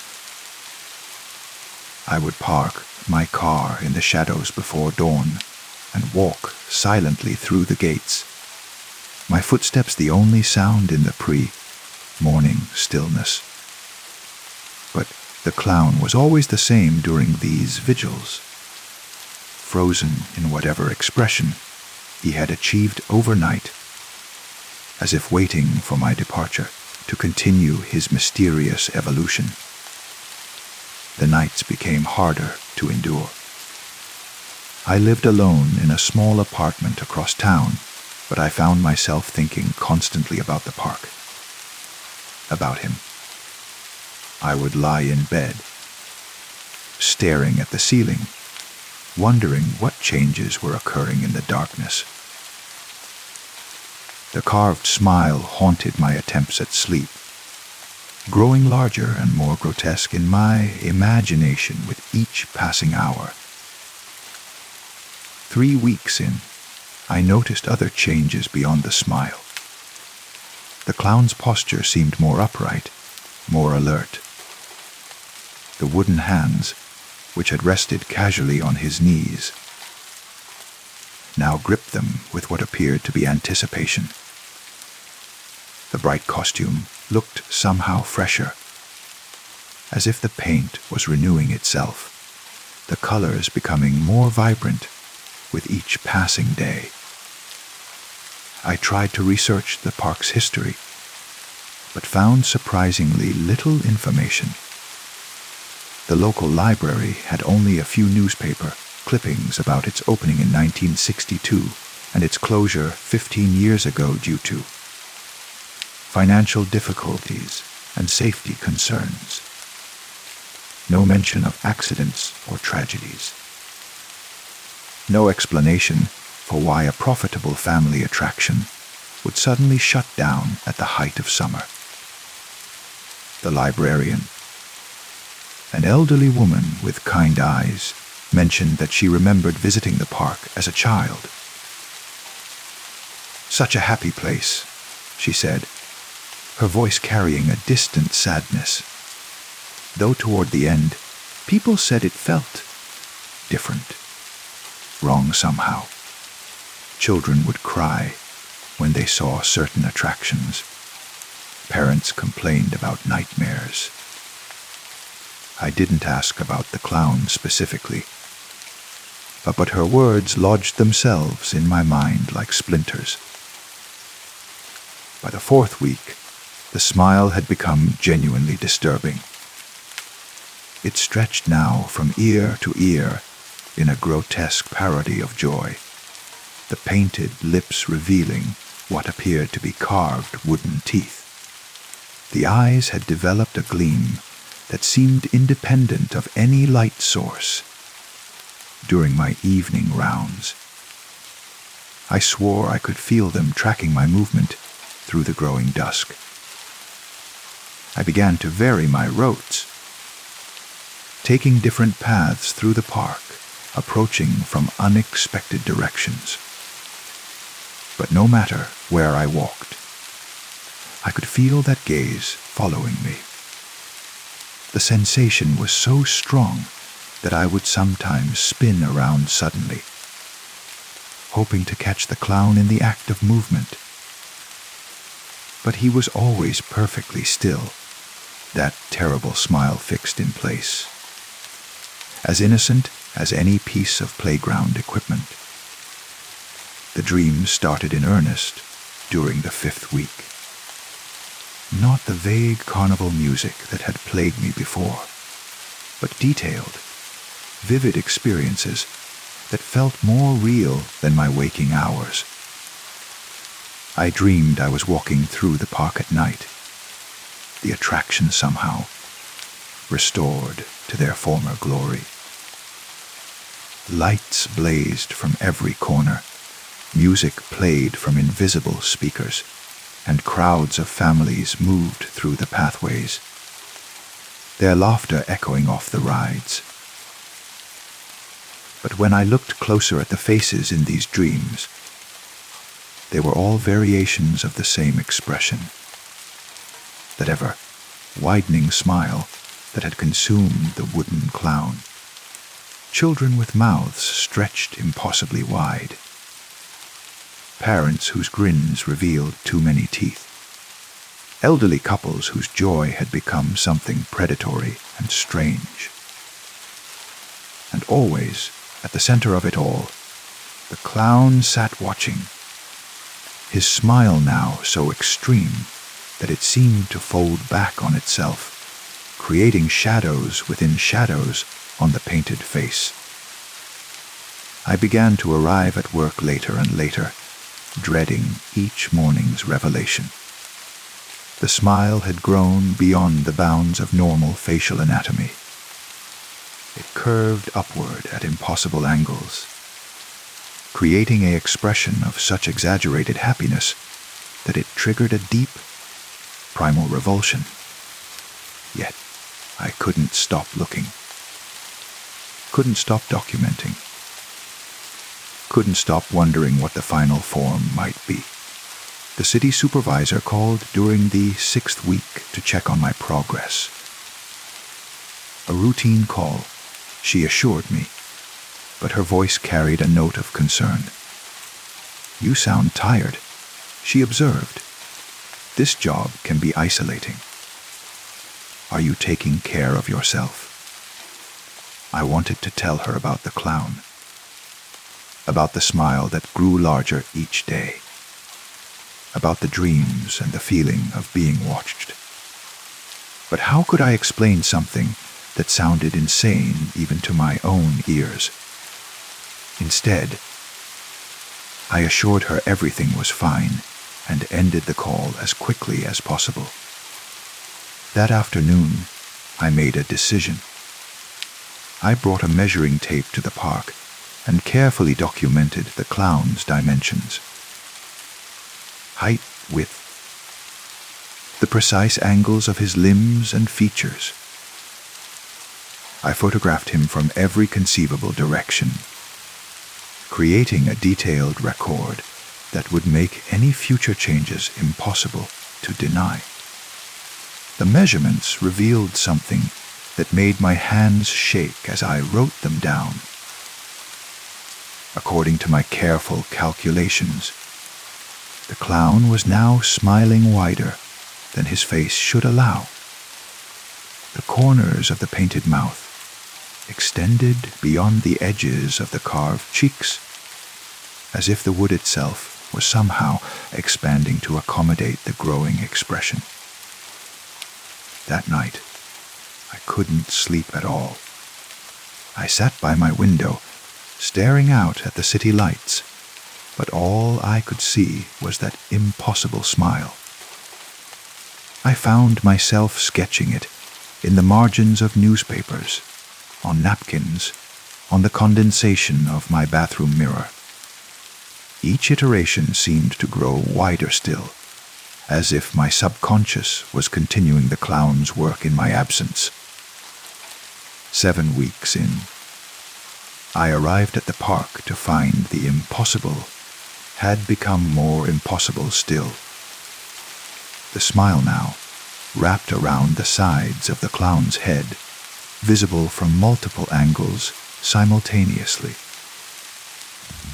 The wooden features had somehow rearranged themselves to accommodate this supernatural expansion, creating a face that hurt to look at directly. But worse than the visual impossibility was the sound. For the first time since I'd begun working at the park, the place was not silent. A low humming filled the air, barely audible but constant. It seemed to emanate from the clown himself, a vibration that I felt more than heard. The sound was almost musical, like the distant memory of carnival music, but distorted and wrong. I approached cautiously, my footsteps echoing strangely in the presence of that humming. As I drew closer, I realized the sound was not coming from the clown's carved throat, but from the smile itself. The impossible grin was somehow resonating, creating harmonics that seemed to bypass my ears and speak directly to something deeper in my mind. The humming followed me home that night. Even in my apartment, miles from the park, I could hear it threading through the ambient noise of the city. It wove itself into the hum of my refrigerator, the distant traffic, the settling sounds of the building. By morning, I wasn't sure if the sound was still present, or if it had somehow taken up permanent residence in my consciousness. 8 weeks. 9. The smile continued to grow, defying every law of physics and logic I had ever understood. It began to curve upward at the corners, reaching toward the clown's ears, then beyond them. The painted features rearranged themselves with each transformation, maintaining some semblance of a face, even as they violated every principle of human anatomy. I stopped taking photographs. The images, when viewed later, showed only a normal carnival clown with a pleasant expression.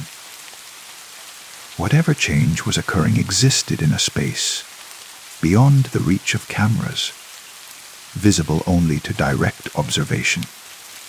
I began to doubt my own sanity, but the evidence was undeniable. Each morning brought new impossibilities. The humming grew stronger, developing harmonies and counter, melodies that seemed to tell a story I couldn't quite understand.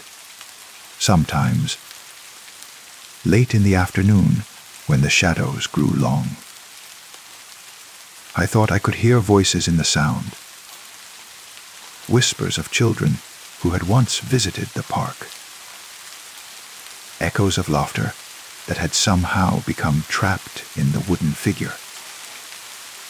By the 11th week, the smile had become something beyond description. It wrapped around the clown's entire head like a painted ribbon, visible from every angle, creating optical illusions that made my eyes water. The face had somehow maintained its essential features. The red nose, the painted cheeks, but they floated within the context of that impossible grin like islands in a sea of carved joy. The humming had evolved into what I can only call music, though unlike any melody I had ever heard. It was beautiful and terrible, hypnotic and repulsive. I found myself humming along without realizing it, my own voice joining the wooden symphony that seemed to grow stronger each day. Other changes had begun to manifest as well. The park itself seemed different, more vibrant. The rust had begun to disappear from the rides. The peeling paint had started to restore itself. Flowers bloomed in patterns I didn't remember from my first days on the job. The whole place was slowly returning to life, as if drawing energy from the clown's expanding joy. I should have quit. Should have walked away and found another job, another life, another reality. But I was trapped now, as much a part of the park as the clown himself. The smile had become the center of my existence, the measuring stick by which I marked each day's passage. 12 weeks. The smile had grown so large it seemed to exist in multiple dimensions simultaneously. I could see it from impossible angles, as if the clown's face had become a non-Euclidean sculpture that folded space around itself. The humming had become a full orchestral arrangement, complete with harmonies, seemed to emanate from every surface of the park. And that's when I realized the truth. The clown wasn't changing at all. I was. Each morning when I looked at that wooden face, I was seeing a reflection of something growing inside myself. The smile that expanded each day was my own capacity for joy, stretching beyond the boundaries of normal human experience. The impossible geometries were the shape of happiness when viewed from outside the constraints of rational thought. The park was healing because I was healing. The music was playing because some part of me was finally learning to sing again. But this realization brought no comfort, only a deeper terror. What did it mean that my returning joy took the form of something so grotesque? What did it say about me? That happiness itself had become a source of horror. I sit now at my desk, writing this account as the sun sets over the city. In a few hours, I'll drive to the park for my evening rounds. I'll walk the familiar paths in the growing darkness, listening to the wooden symphony that has become the soundtrack of my days. And I'll look at the clown's impossible smile and wonder, am I healing? Or am I breaking apart in ways so fundamental that the distinction no longer matters? The humming has started again, threading through the sounds of traffic outside my window. Tomorrow will be the 13th week, and I can hardly wait to see how much wider that beautiful, terrible smile has grown. After all, what is joy but the courage to keep smiling even when, especially? The world tells us we've smiled too much already. The music is calling me home. Story 5. The house feels different when you return from work that evening. Not wrong, exactly. Just different. The familiar creak of the front door sounds slightly off pitch, like a piano key that's been tuned just a semitone too high. You pause in the doorway, your hand still gripping the brass handle, listening to the silence that fills the spaces between the walls. Your footsteps echo through the hallway as they always do. But tonight each footfall seems to hang in the air a moment, longer than it should. The hardwood floor beneath your feet feels softer somehow, as if it's absorbing the sound of your movements rather than reflecting them back to you. You slip off your shoes, placing them carefully in their usual spot beside the coat rack, and the leather soles whisper against the wood with an almost sentient sigh. The living room stretches before you, bathed in the amber glow of the table lamp you always leave on. Everything appears exactly as you left it this morning. The navy blue couch with its worn armrests, the coffee table with its neat stack of unread magazines, the bookshelf lined with volumes whose spines you know by heart. Yet something feels displaced, as if the entire room has shifted 3 inches to the left while you were away. You move toward the mantelpiece, drawn by an inexplicable pull. Your fingers trace the familiar objects arranged there. The ceramic vase your mother gave you, the small wooden box that holds nothing but dust and memories, the brass candlesticks that haven't held candles in years. But there's something new among these treasures of your solitary life. A photograph. The frame is silver, tarnished at the edges, and feels heavier in your hands than it should.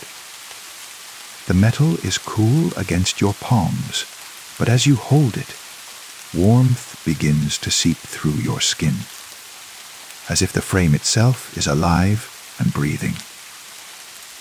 You lift it closer to your face, squinting in the lamplight. It's a family portrait. 4 people arranged in the classic pose, parents seated, children standing behind. The photography is professional, the kind taken at those mall studios with their artificial backdrops and forced smiles. But as your eyes adjust to the image, your breath catches in your throat. There you are, unmistakably you, standing on the right side of the frame. Your hair is slightly shorter than it is now, and you're wearing a sweater you remember owning years ago, one that was lost in a move or donated to charity. You can't quite recall which. Beside you sit 2 people who look exactly like your parents. Your father with his graying temples and wire-rimmed glasses, or your mother with her gentle smile, and the way she always tilted her head slightly to the left when cameras were pointed her way. But there's a 4th person in the photograph. A boy, perhaps 12 or 13 years old, standing to your left. His hand rests casually on your shoulder, and his smile mirrors yours with an unsettling precision. He has your eyes, your nose, the same stubborn colic that refuses to stay flat no matter how much you brush it. The resemblance is undeniable, familial, genetic. You have never seen this boy before in your life. Your hands begin to tremble, and the photograph seems to grow heavier with each passing second. You set it down on the mantelpiece, but your eyes remain fixed on that impossible fourth face. The boy's smile seems to widen slightly. Though that must be a trick of the lamplight, a shadow cast by your shaking hands. You step back, your bare feet sliding against the hardwood floor. The sound echoes strangely, multiplied, as if there are more feet moving than just your own. But when you look down, you see only your own toes, pale against the dark wood. The photograph sits innocently on the mantelpiece, but you can feel it watching you. Not the photograph itself, but the boy within it. Those familiar eyes, your eyes, seem to track your movements as you pace the length of the living room. Back and forth, your feet wearing a path in the silence. You need to call someone. Your parents, yes. They'll explain this. They'll laugh and tell you. It's some old picture you've forgotten about. Some distant cousin or family friend who stayed with you once when you were young. Memory is fragile after all. Memory plays tricks. But as you reach for your phone, you realize you don't remember your parents' number. You've never not known their number. It's been the same for 23 years, burned into your mind like a brand. Yet now, when you try to recall it, there's only static, white noise where those digits should be. You scroll through your contacts, but there's no entry for Mom or Dad. There are names you recognize, work colleagues, old friends, the dentist, but no family. No blood relatives at all. How is that possible? How could you not have your own parents in your phone? The photograph seems to pulse on the mantelpiece, drawing your attention back like a magnet. You approach it slowly, each step deliberate and careful. The floorboards beneath your feet groan softly, a sound that reminds you of breathing, of lungs expanding and contracting in the walls around you. This time, when you look at the photograph, you notice details that weren't there before. Or perhaps they were always there, and you simply hadn't seen them. The boy's hand on your shoulder. When did fingers become so pale, so translucent? You can almost see through them to your sweater beneath. And his smile, which seemed so natural moments ago, now appears stretched too wide, pulling the corners of his mouth up toward his ears in a way that human lips simply don't bend. Your reflection stares back at you from the glass covering the photograph, superimposed over the family scene beneath. For a moment, it creates the illusion that you are standing among them, completing the circle, making the family whole. But when you move your head, your reflection moves with you, while the boy in the photograph remains perfectly still, his gaze fixed forward. You turn away, but the image burns behind your eyelids. Every time you blink, you see that impossible family portrait, that stranger who shares your face. Your feet carry you to the kitchen, where you pour yourself a glass of water with hands that won't stop shaking. The liquid sloshes over the rim, droplets hitting the counter with tiny, echoing splashes. The refrigerator hums in the corner, but the sound seems wrong. Too rhythmic, too much like humming. Like someone standing just out of sight. Humming a lullaby you almost remember from childhood. You open the refrigerator door, and the light spills out, harsh and white. Among the usual contents, leftover takeout, a half-empty carton of milk, condiments growing old in their bottles. There's something new, a drawing, held to the inner wall of the refrigerator by a magnetized letter, a B. It's the kind of drawing a child might make. Stick figures rendered in crayon.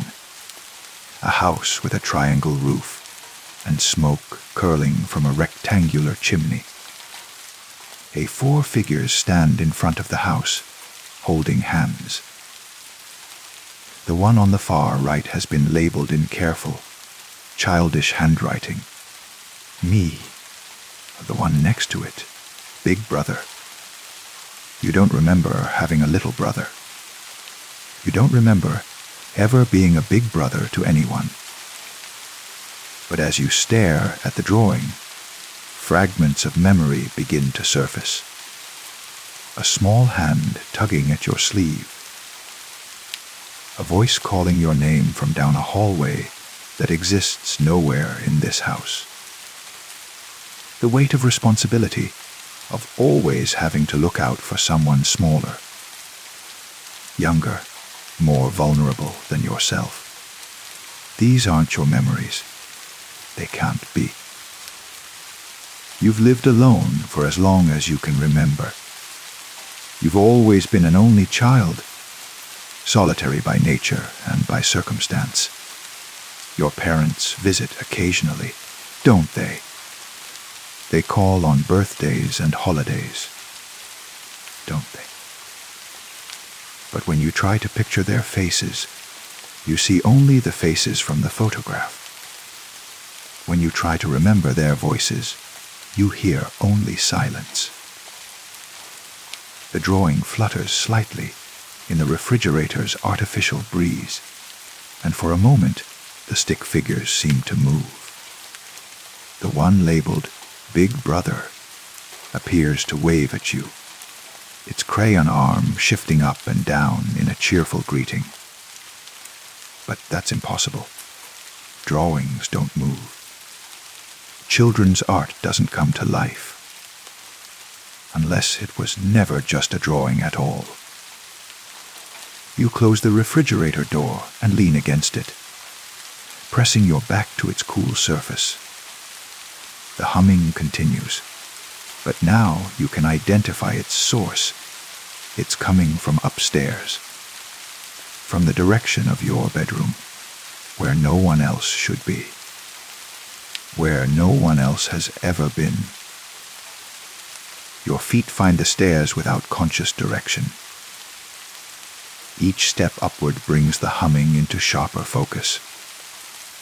It's a melody, you know, something from deep in your childhood.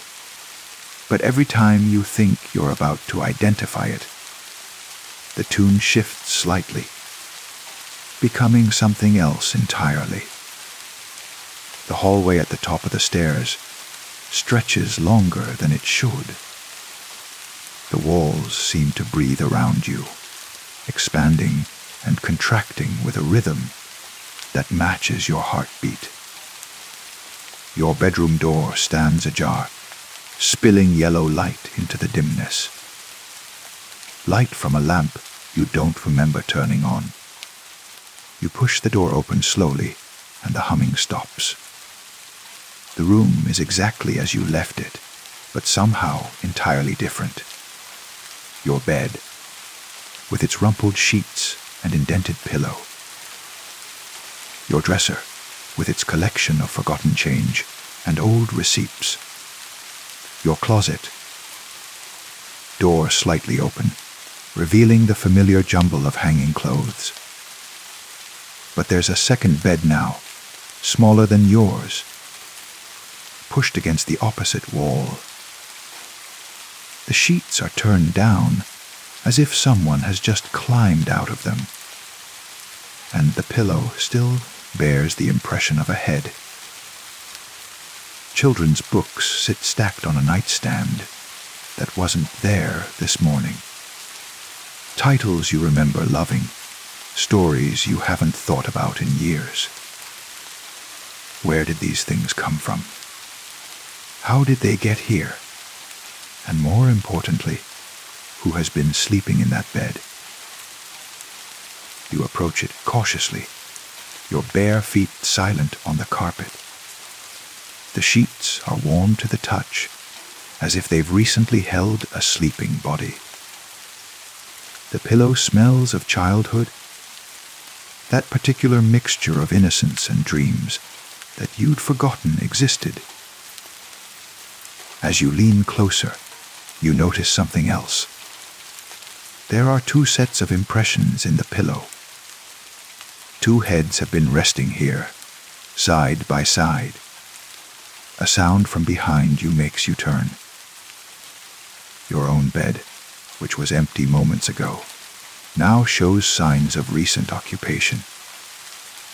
The sheets are pulled back on both sides, and there are two distinct impressions in the mattress. You live alone. You sleep alone. You have always slept alone. Haven't you? The humming resumes, but now you realize it's coming from inside your own head. It's the sound of a memory trying to surface, struggling against some invisible barrier that keeps it submerged.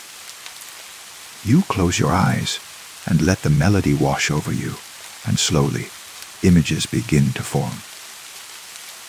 Two boys in a bedroom very much like this one, whispering secrets in the dark, sharing fears and dreams and the 1,000 tiny intimacies that bind siblings together. The older boy, yourself, always protective, always responsible. The younger one, that stranger from the photograph, always trusting, always looking up to you with those eyes that mirror your own. But these aren't your memories. They can't be.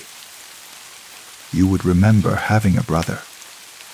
You would remember sharing your childhood with someone else. Wouldn't you? The photograph from the mantelpiece seems to call to you from downstairs, its presence pulling at you like gravity. You descend the steps slowly, each footfall echoing, not just in the present moment, but in the past as well. You can almost hear another set of feet following behind you, smaller and lighter, trying to keep up with your longer stride. The living room waits for you, unchanged except for the photograph, which now seems to glow with its own inner light. You approach it again, and this time, you don't hesitate to pick it up. The frame feels familiar in your hands, as if you've held it countless times before. The boy in the photograph is still there, still smiling that too wide smile. But now you notice something else. The background behind the family isn't the neutral studio backdrop you'd first assumed. It's this house. Your house. You can see the living room behind you, the same mantelpiece, the same lamp casting the same amber glow. This photograph was taken here, in this very room. But when, and by whom? As you stare at the image, the boy's eyes seem to blink. Once, twice, his smile fades slightly, and his mouth begins to move as if he's trying to speak. No sound emerges from the photograph, but you can read his lips, can understand the words he's silently forming. Why did you forget me? The photograph slips from your hands, but instead of falling to the floor, it floats gently down to rest on the coffee table. The glass doesn't shatter, but something inside you does. Memories flood back all at once, a dam bursting in your mind. His name was David. your little brother David. He had your eyes and your stubborn cowlick, and a laugh that could fill entire rooms with joy. He followed you everywhere, mimicked everything you did, wanted nothing more than to be just like his big brother. You loved him fiercely, protectively, the way only siblings can love each other. And then one day, he was gone.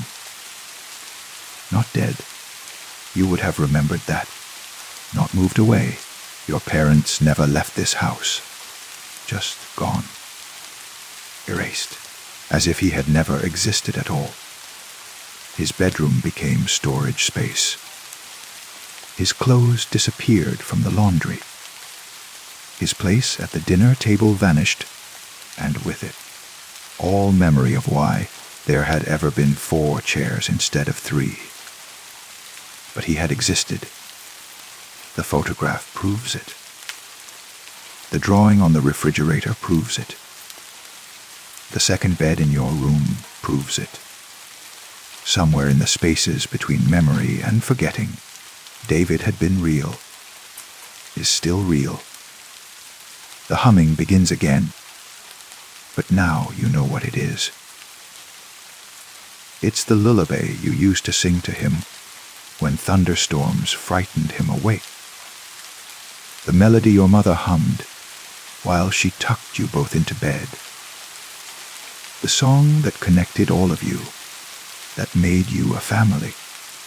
You begin to hum along, and as you do, the house around you seems to sigh with relief. The walls exhale.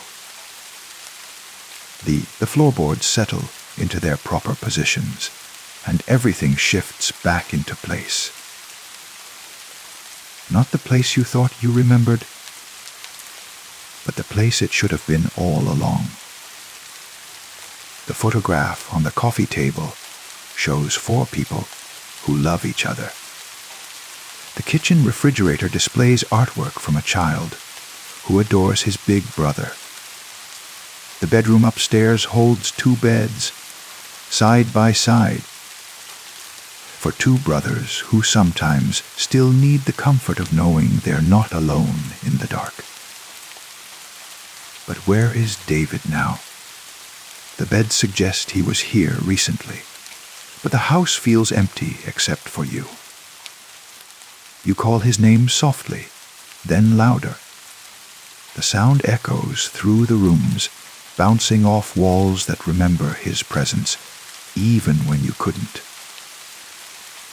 There's no answer, but you don't really expect one. Some mysteries aren't meant to be solved, only lived with. Some questions exist not to be answered, but to remind us of what we've lost and found, and lost again. You pick up the photograph once more, and the boy. David smiles up at you with genuine warmth.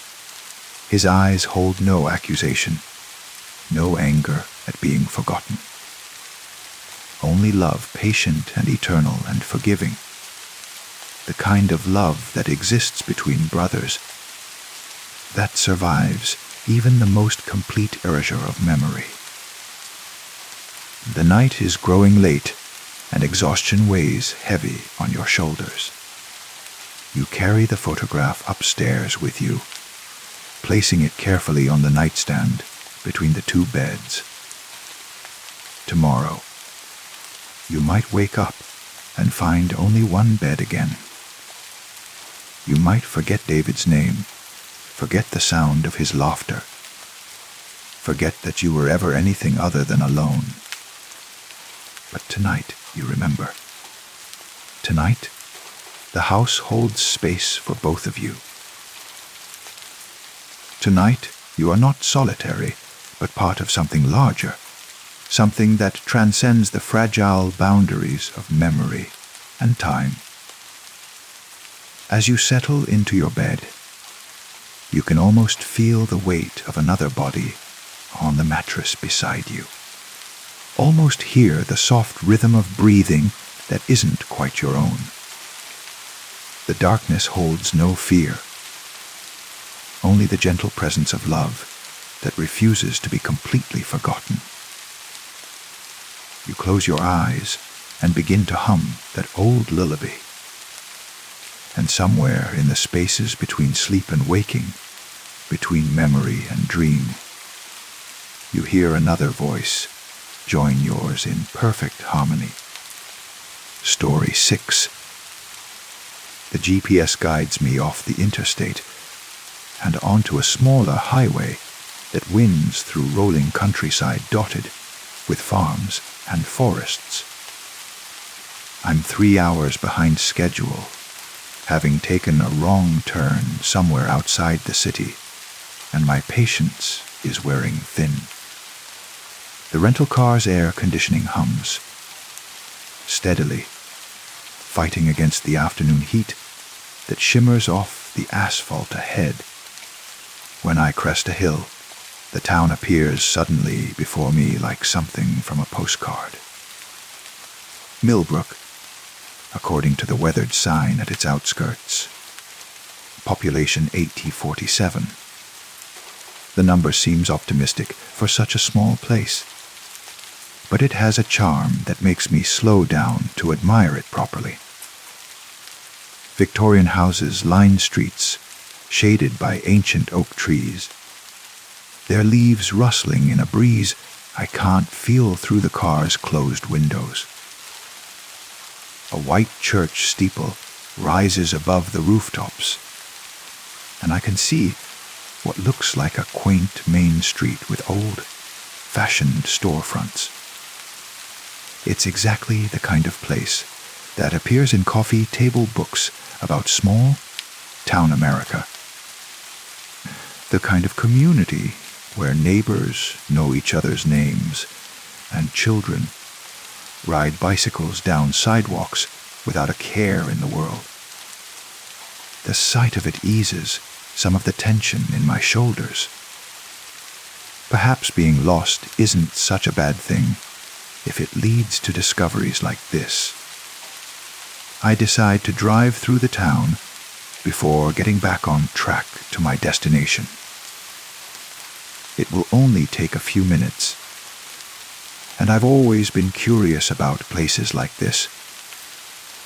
Communities that seem untouched by time, where life moves at a gentler pace than in the cities and suburbs I'm accustomed to. Main Street stretches before me, lined with businesses that look like they've been here for decades.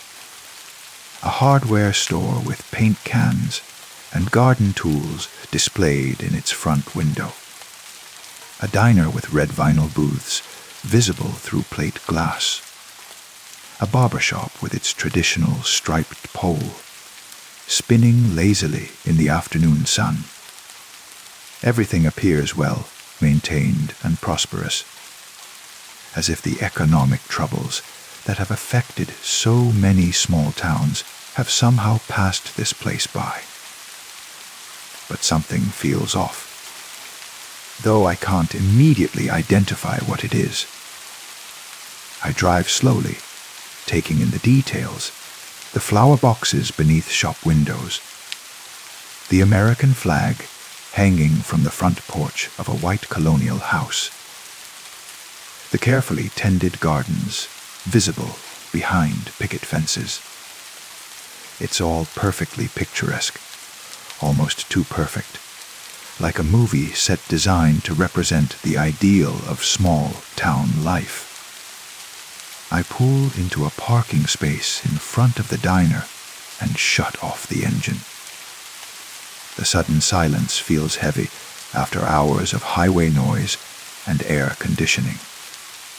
Through the car windows, I can see people moving about their business. A woman watering plants on her front porch. A man washing his car in a driveway. An elderly couple sitting on a bench outside the post office. They all look content, peaceful, engaged in the simple activities that make up daily life. But as I watch them more closely, I begin to notice what's been nagging at my subconscious since I entered the town.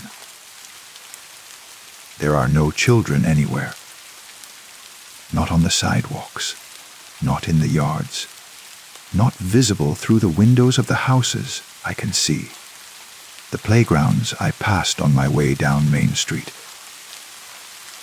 Yes, there were playgrounds, I remember them now, were empty. Swings hung motionless in the still air. Slides gleamed unused in the afternoon sun. Seesaws balanced perfectly horizontal, waiting for small bodies that weren't there. I tell myself it's just the time of day. Children are in school, obviously. Or perhaps they're all at home, napping or doing homework or playing video games indoors. There are perfectly reasonable explanations for their absence. But it's Saturday. I know it's Saturday, because I specifically chose this day for my trip, knowing traffic would be lighter and I could take my time. Schools don't hold classes on Saturday. Children should be everywhere on a beautiful afternoon like this, riding bikes, playing in yards, gathering in groups, with the magnetic social energy that young people possess. I step out of the car, and the heat hits me immediately. The air is thick and still, carrying the scent of honeysuckle and freshly cut grass. My footsteps echo on the concrete sidewalk as I walk toward the diner, each step seeming unnaturally loud in the quiet afternoon. A bell jingles as I push open the glass door, and the cool interior air washes over me with relief. The diner is exactly what I expected from its exterior: red vinyl booths, a long counter with chrome stools, a pie case displaying perfect slices under warm lights. The black and white checkered floor gleams with fresh wax, and the walls are decorated with photographs of what I assume are local landmarks and historical events. A waitress approaches with a friendly smile, her graying hair pulled back in a neat ponytail. She's wearing a pink uniform that looks like it came from the 1950s, complete with a small white apron. Everything about her radiates warmth and competence. "Afternoon, honey," she says, her voice carrying the slight twang of rural speech. "Passing through, are you? Don't get many visitors on the weekends."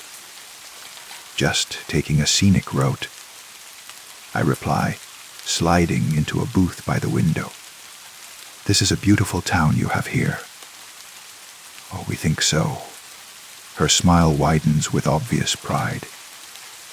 "Been here all my life, and I can't imagine living anywhere else. Coffee." I nod, and she pours from a pot that seems to have appeared in her hand from nowhere. The coffee is hot and strong, exactly what I need after hours of driving. As I sip it, I gaze out the window at the peaceful street scene, still searching for what's missing. Quiet today, I observe, testing the waters.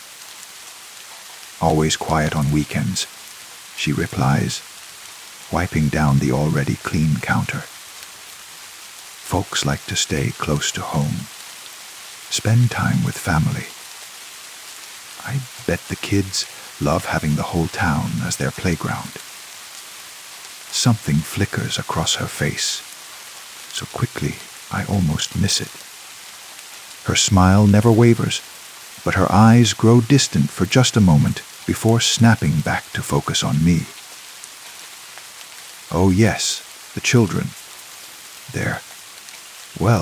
They keep busy." She turns away, busying herself with unnecessary tasks behind the counter.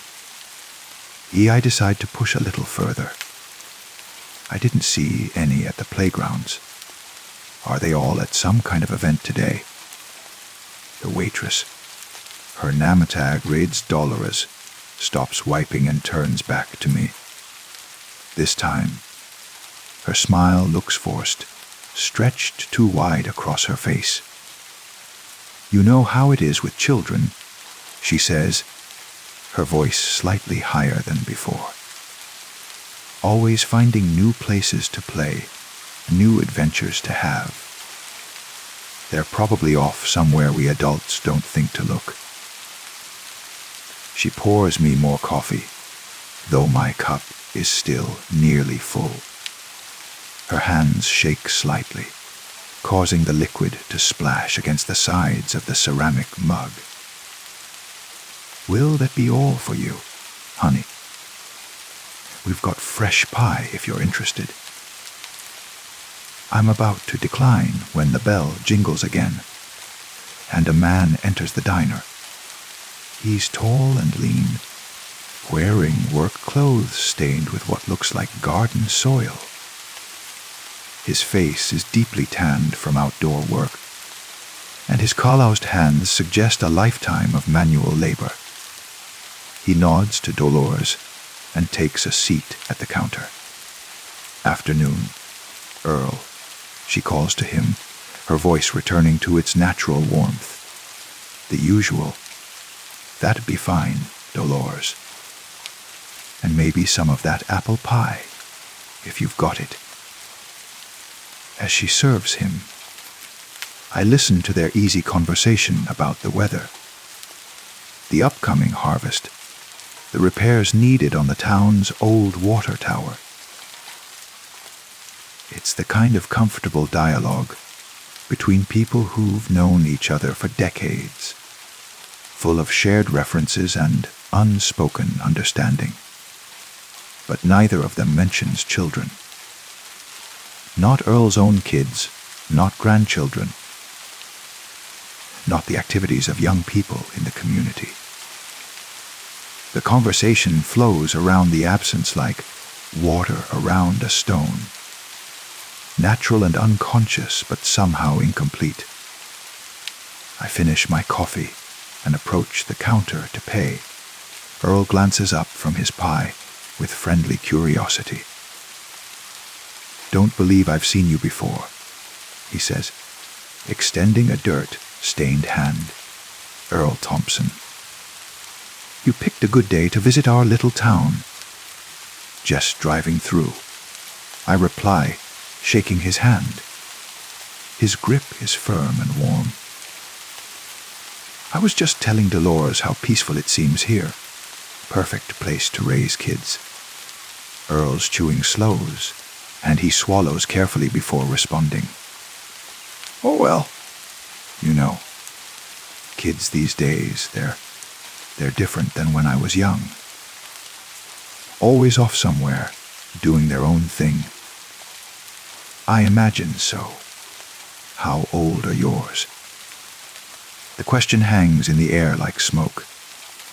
Earl's face goes blank for a moment, as if he's trying to remember something important, but can't quite grasp it. His eyes grow distant, unfocused. Mine, he repeats slowly.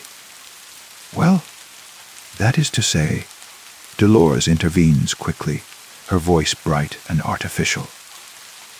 Earl, here's been so busy with his landscaping business, haven't you, Earl? Hardly has time to think about anything else. Earl nods gratefully, as if she's thrown him a lifeline. That's right. Busy, busy. Always something needs doing around here. I pay for my coffee and leave a generous tip, all the while studying their faces for clues to what I'm missing. Both of them watch me with expressions that seem friendly but guarded, as if they're waiting for me to say or do something that will reveal some hidden purpose for my visit. Outside, the afternoon heat wraps around me again, like a heavy blanket. I walk slowly down Main Street, pretending to window, shop, while actually observing the people I encounter. An elderly man waters his garden with a hose that creates tiny rainbows in its spray. A middle-aged woman arranges items in a store window, stepping back periodically to admire her work. Two men discuss something in low voices outside the post office, their conversation stopping when they notice me approaching. Everyone is older, not just adult, but genuinely older, 40s, 50s, 60s, and beyond. It's as if the town's population simply stops at a certain age threshold, as if no one younger than 35 exists within its borders.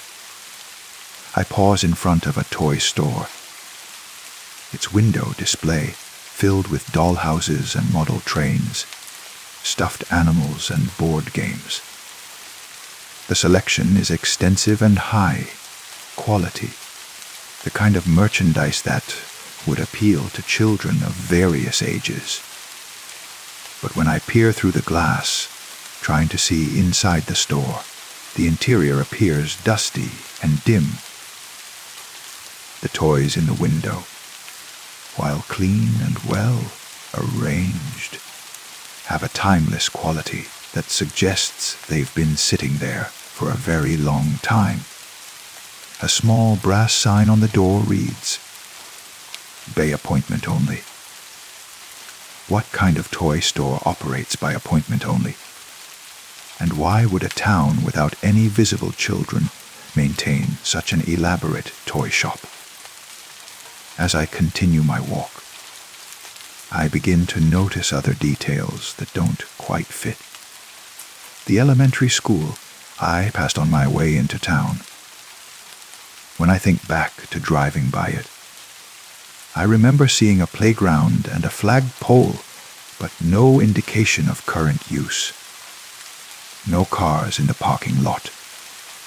No signs of recent activity on the grounds. The building itself looked maintained, but somehow hollow, like a shell waiting to be filled. There's a youth center near the edge of town, its sign promising activities for ages 6 to 18. But the parking lot is empty, and the windows are dark.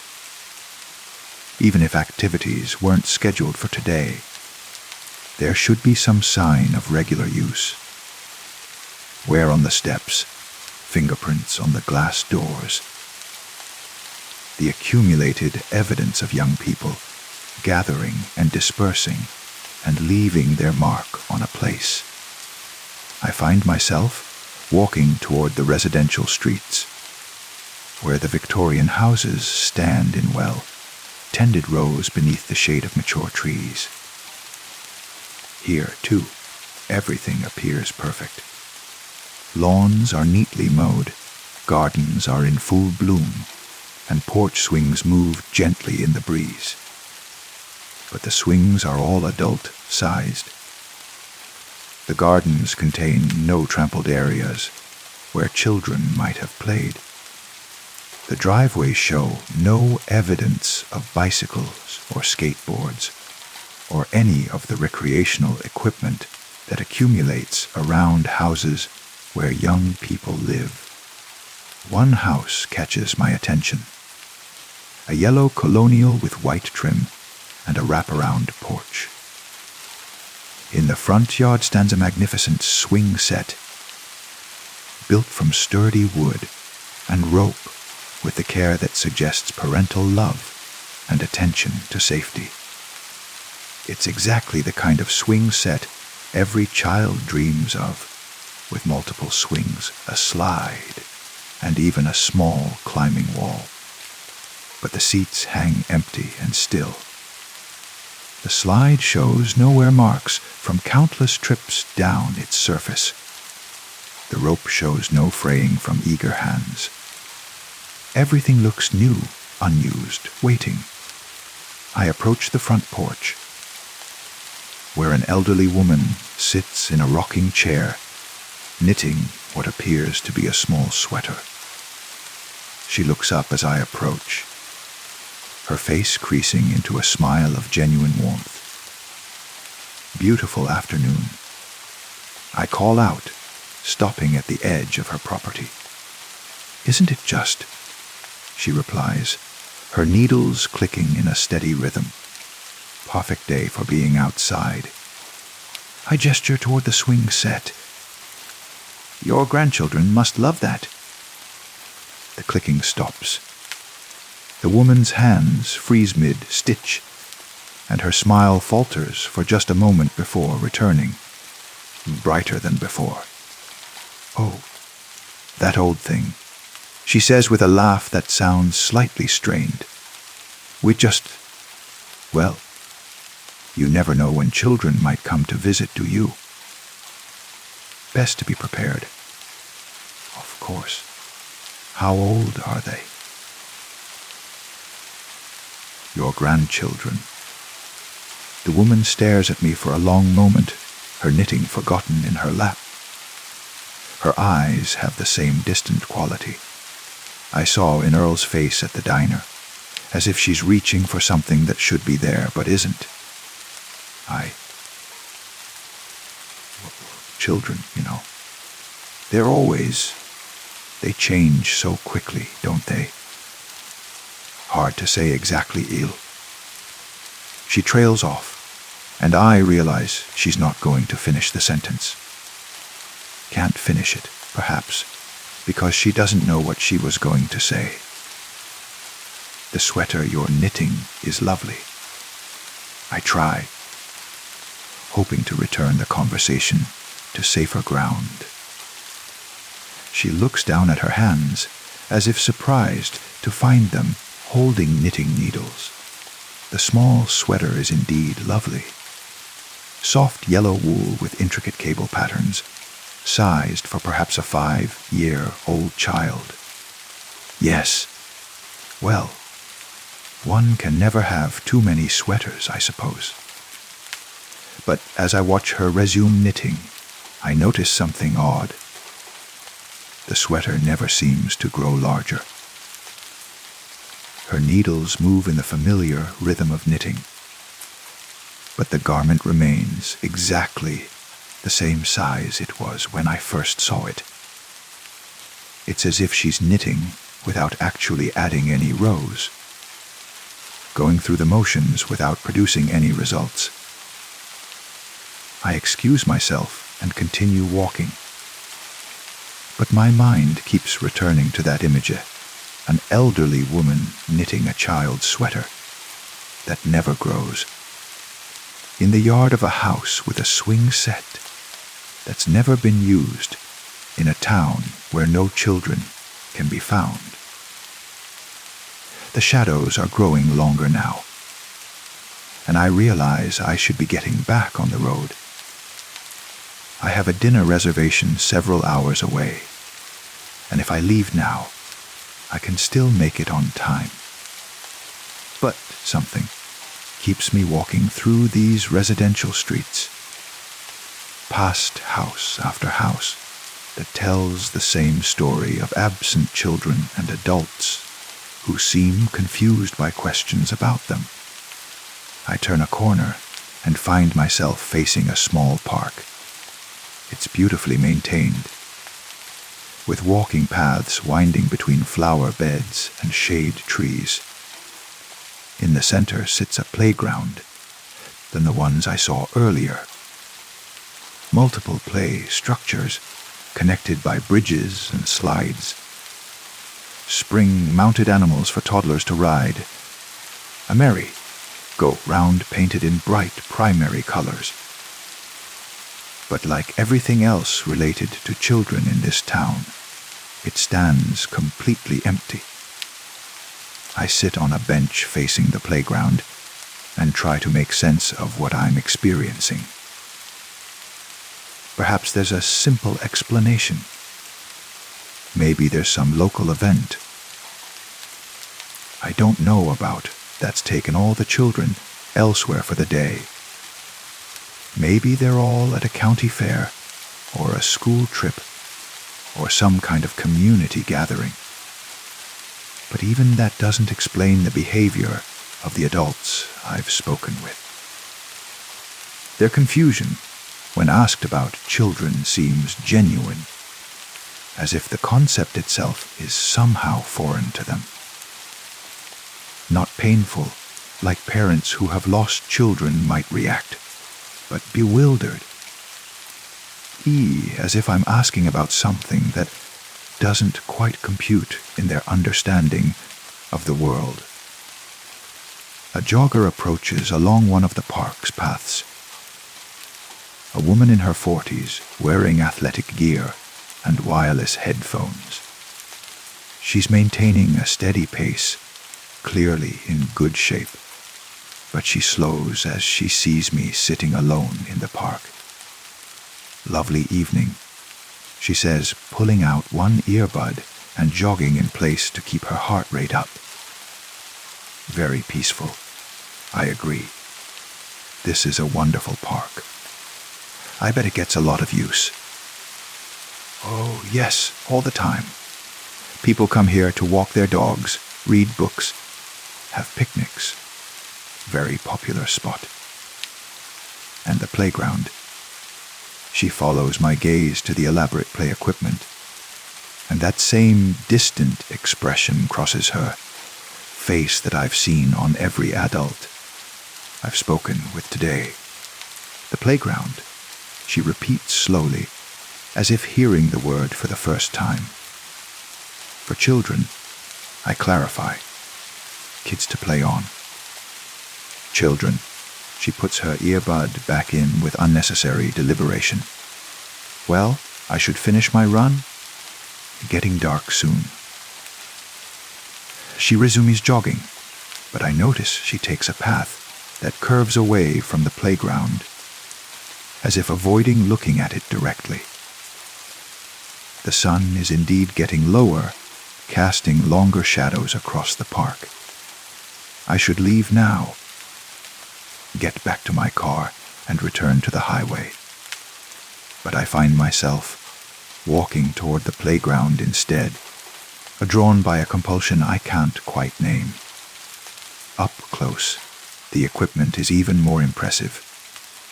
It's clearly expensive, professionally installed, with safety features and design elements that speak of careful planning and generous funding. Every surface is clean, every bolt tight, every moving part properly lubricated and maintained. I touch one of the swings, giving it a gentle push. It moves smoothly on its chains, back and forth in a perfect arc. But there's something wrong with the sound it makes. Not the familiar creak of metal on metal that I associate with playgrounds, but a softer sound, almost like a sigh. As the swing moves, I notice something carved into the rubber seat. Letters, very small and precise. For Emma, age 7. I check the other swings. Each one bears a similar inscription. For Michael, age 5. For Sarah, age 9. For Alex, age 6. Names and ages carved into the seats like dedications or memorials. But memorials to whom? Children who lived here once. Children who were supposed to live here, but never came. The carvings are weathered but not old, suggesting they were made within the past few years, rather than decades ago. I climb onto the play structure itself, feeling slightly ridiculous as a grown adult navigating equipment clearly designed for much smaller bodies. But I need to explore, to understand what this elaborate playground represents in a town where no children play. At the highest point of the structure, I find a small plaque mounted on a post. The metal is polished and gleaming, obviously maintained with care. The inscription reads, Mill Brook Children. Memorial playground dedicated to all the children who should have been forever young, forever remembered, forever missed. Below the text is a date from 3 years ago and a list of names. Dozens of names, each followed by an age. Emma, 2nd, girl 5. Sarah, 9. Alex, 6. The same names and ages I found carved into the swing seats, along with many others. But what happened to them? And why don't the adults in town seem to remember them clearly? The sun touches the horizon as I climb down from the playground, painting the sky in shades of orange and pink. The beauty of the evening contrasts sharply with the growing unease I feel about this place. I need to leave, but I also need to understand what I've stumbled upon. I return to Main Street, where the businesses are beginning to close for the day. The diner's neon sign flickers on, promising 24-hour service, and I decide to go back and ask Dolores more direct questions. She's lived here all her life, according to what she told me earlier. She must know what happened to the children this town so clearly mourns. But when I push open the diner's door, the bell doesn't jingle. The lights are dim, and the restaurant appears empty. No Dolores behind the counter, no Earl at his usual stool. The coffee pot sits cold and empty, and the pie case displays only crumbs. Hello. I call out, but there's no response. I try the door to the kitchen, but it's locked. Through the pass-through window, I can see the cooking equipment is clean and covered, as if it hasn't been used in days. Back outside, Main Street looks different in the gathering dusk. The storefronts that seemed so welcoming earlier now appear somehow hollow, like movie sets without actors. Windows that showed busy interiors now reflect only darkness. The barbershop pole has stopped spinning, and the hardware store displays tools, covered in a fine layer of dust. I walk quickly toward my car, suddenly eager to leave this place behind. But as I reach for the door handle, I hear something that stops me cold. Laughter. Children's laughter, high and bright and joyful, coming from somewhere behind me. I turn around, scanning the empty street, but see nothing. The sound seems to echo off the buildings, making it impossible to determine its source. Then I see them. They're there and not there. Visible from the corner of my eye, but vanishing when I try to look directly. Shadows with the substance of memory.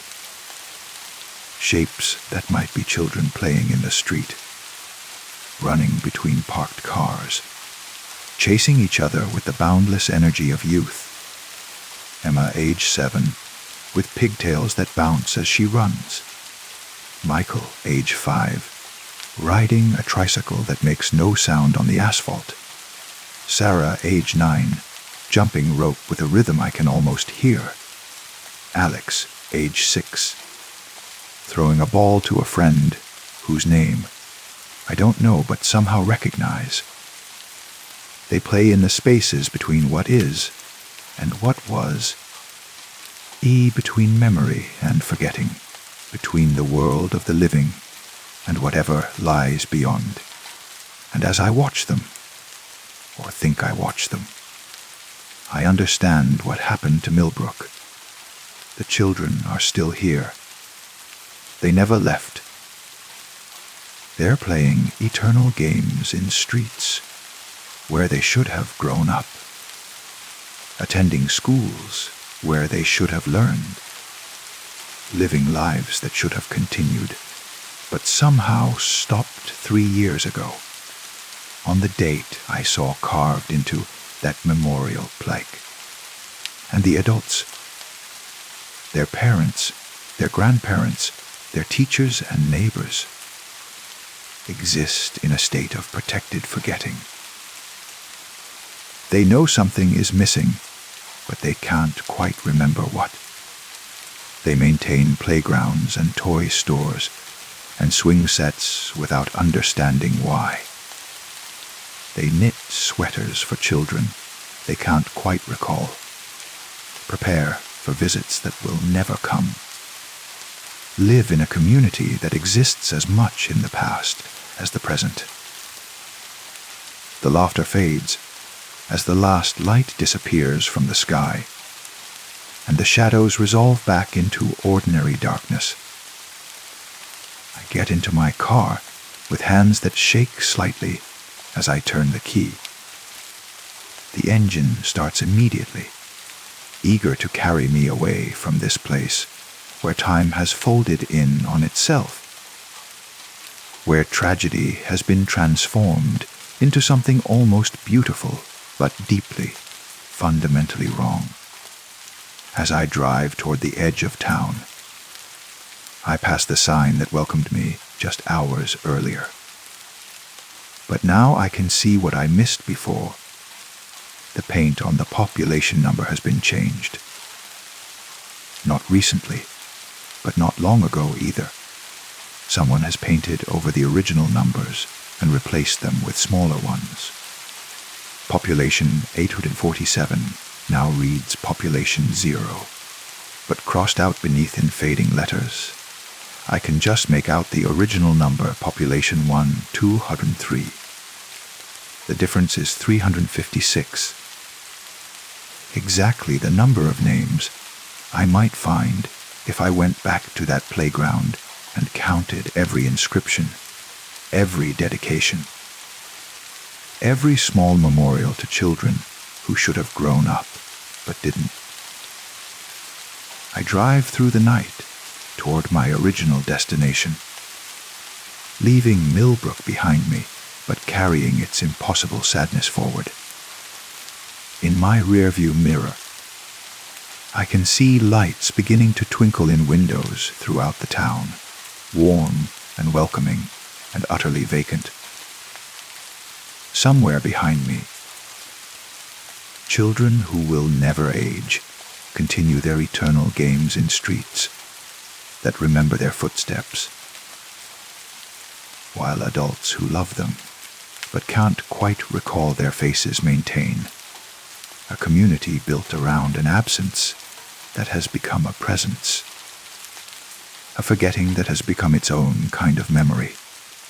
And I drive on, one more traveler who has glimpsed something that shouldn't exist, but does, in a town where the playgrounds are always empty, but never truly abandoned, where the swings move in breezes that carry the echoes of laughter that never quite fades away. Story 7. I first heard about the well from Mrs. Patterson at the grocery store, though she wouldn't have called it gossip. Mrs. Patterson was the kind of woman who spoke in careful, measured tones about everything, from the price of milk to the weather, giving each topic the same weight of serious consideration. So, when she mentioned that the Hendricks family had moved away, suddenly in the middle of the night, leaving their house empty and their garden untended, she said it in the same voice she used to discuss the upcoming church potluck. Strange thing, though, she added, running her arthritic fingers along the edge of her shopping cart. Sarah Hendricks stopped by before they left.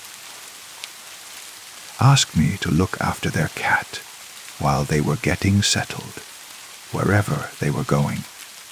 sweet orange tabby named Muffin. You might have seen him around the neighborhood. I had seen Muffin, actually. He was the kind of friendly neighborhood cat who belonged to everyone and no one, appearing on various porches and windowsills throughout our small town with the kind of confident ownership that suggested he knew. Secrets the rest of us didn't. But here's the peculiar part. Mrs. Patterson continued, lowering her voice slightly, as if the produce aisle might be listening. When she brought Muffin over, Sarah looked different. Younger, somehow. I couldn't put my finger on it exactly. But she reminded me of how she looked when she first moved to town 20 years ago. When she and Tom were newlyweds, and everything still seemed possible.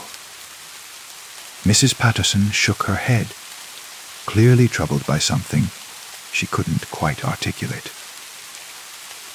I asked her if she was feeling all right, and she just smiled.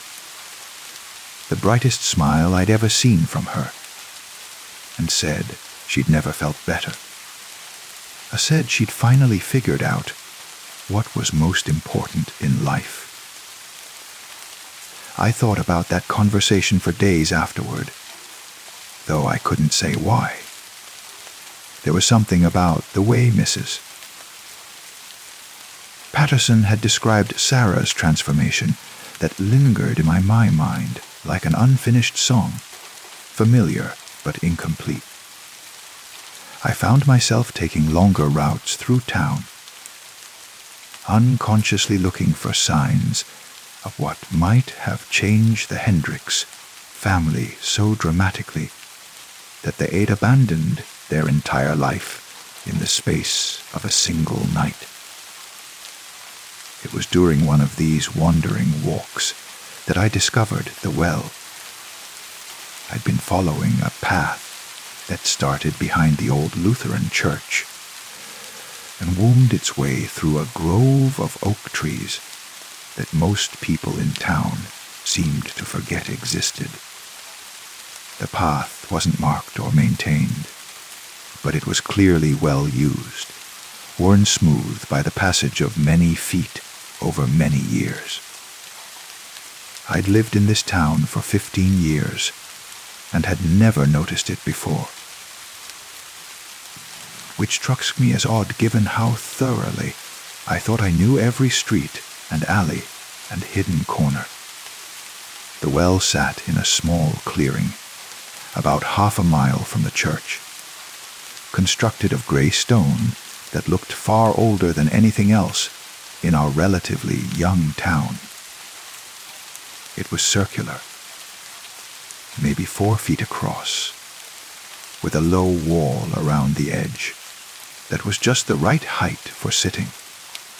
There was no roof or pulley system, no bucket or rope, just the stone rim and whatever lay in the darkness below. A small wooden sign hung from a metal post beside the well, weathered but still legible, wishing well, 1 wish per person, payment required. I approached cautiously. The way you might approach a wild animal that could be either friendly or dangerous, depending on how you handled the encounter. The stones were worn smooth in places where countless hands had gripped them, and I could see dark water at the bottom, maybe 20 feet down, reflecting the afternoon sky like a mirror. There was something about the place that made me want to whisper, as if normal conversation would be inappropriate here. The air felt thicker somehow, charged with the kind of potential energy you might feel before a thunderstorm, and I had the distinct impression that I was being observed, though I couldn't see anyone else in the clearing. I sat down on the stone rim and looked into the water below. My reflection looked back, but it seemed different somehow. Younger, maybe, or perhaps just more hopeful. As if the person looking up at me from the bottom of the well was a version of myself that still believed in the possibility of magic. First time, I turned, startled, and saw an elderly man emerging from the path I'd just taken. He was small and neat, dressed in clothes that seemed to belong to an earlier decade. Wool trousers with suspenders, a white shirt with the sleeves rolled up, leather shoes that had been carefully maintained for what looked like many years. His hair was completely white but thick, and his eyes were the kind of blue that seemed to contain depths I couldn't fathom. "I'm sorry," I said, standing up automatically, the way I'd been taught to do when an elder entered a room. "First time at the well," he clarified, settling onto the stone rim with the practiced ease of someone who'd done this many times before. "You have that look. Curious but cautious, skeptical but hopeful. Everyone has that look the first time."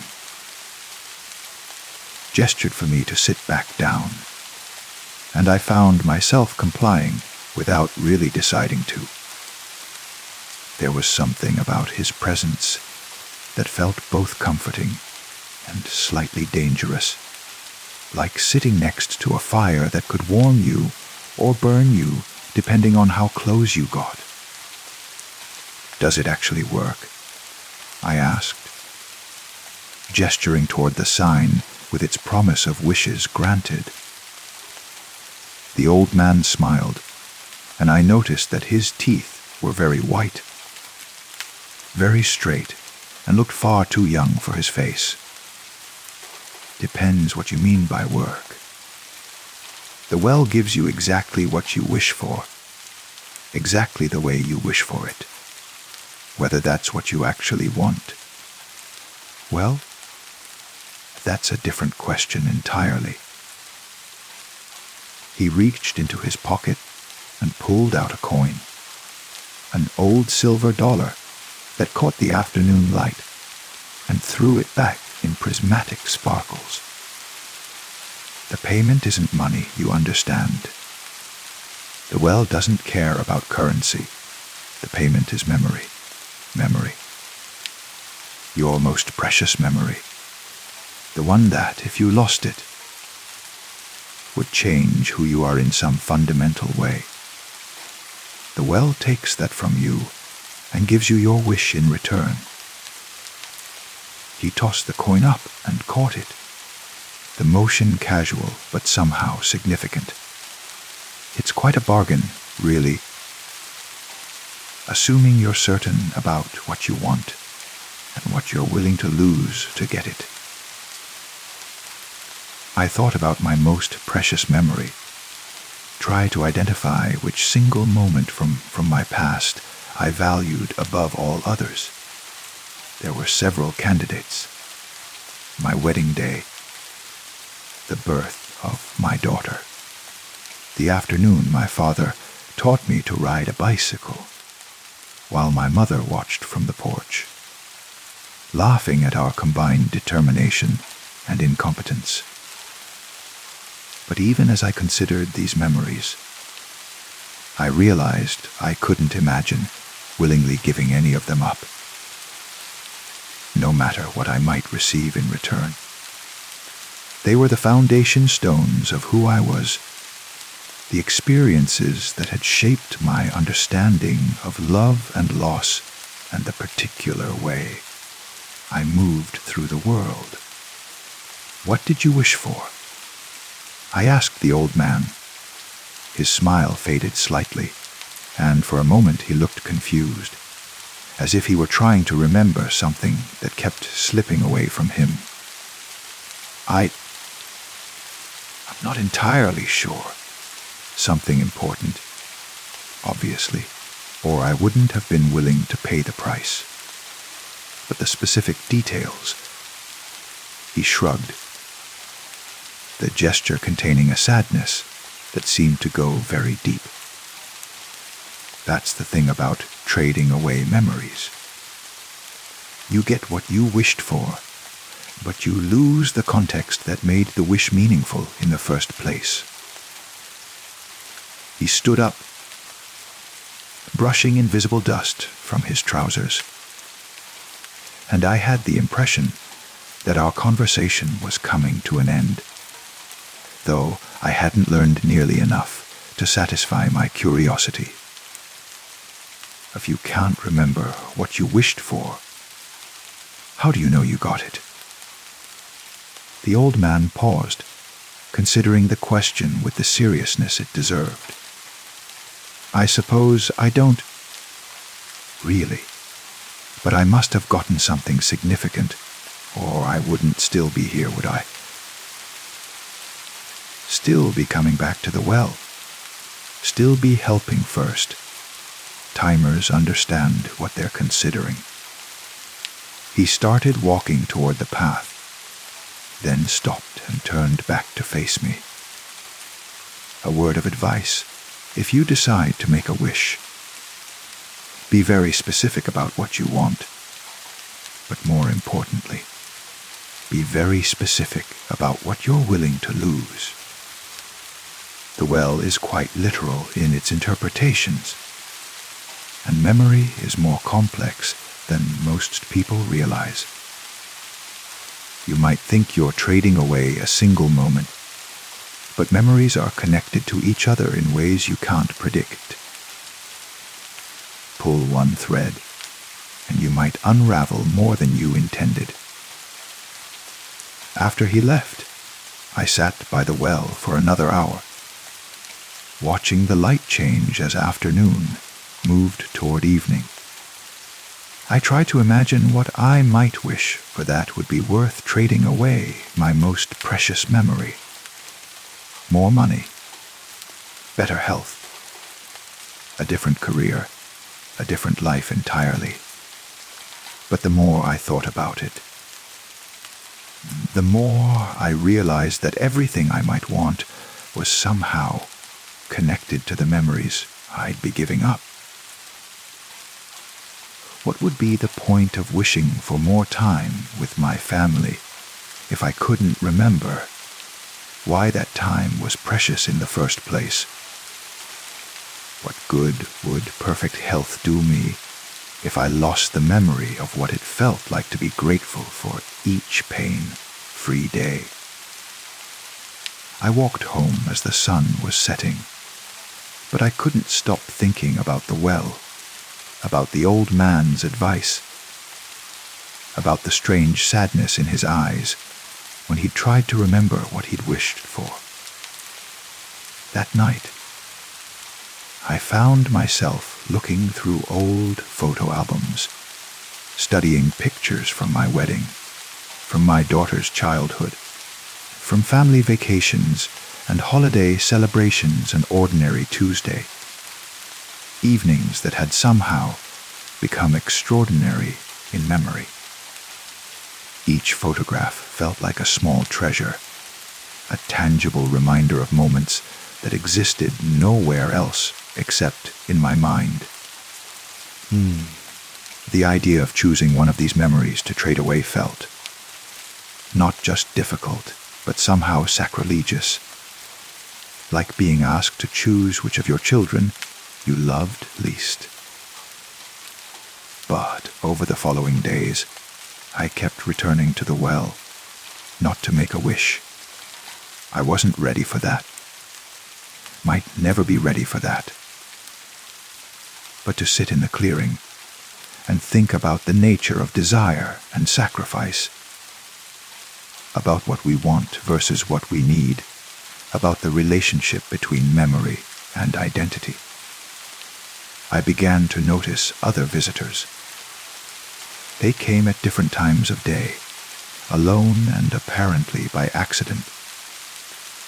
though I was beginning to suspect that nothing about the well was actually accidental. A young woman in her 20s, carrying herself with the brittle determination of someone who'd been disappointed too many times. A middle-aged man in an expensive suit. He looking around the clearing as if he were evaluating real estate rather than contemplating magic. A teenager with the kind of defiant sadness that suggested family troubles too complex for adult intervention. They all had the same expression I'd apparently worn on my first visit. Curious but cautious, skeptical but hopeful. And they all spent time sitting on the stone rim, staring into the dark water, clearly weighing possibilities I couldn't imagine. I never saw any of them actually make a wish, but I began to recognize the aftermath. People who had visited the well, but looked different when I encountered them around town. Lighter somehow, as if they'd set down a burden they'd been carrying for years, but also slightly displaced, as if they weren't quite sure where they were, or how they'd gotten there.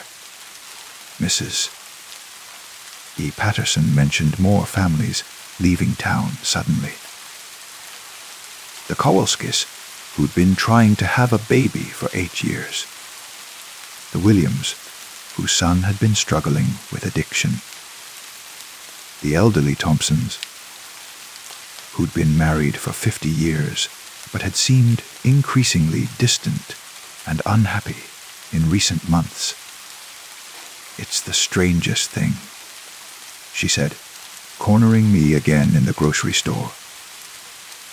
Her voice carrying the same tone of careful concern it had held when she'd first mentioned the Hendricks family. They all look so peaceful when they say goodbye,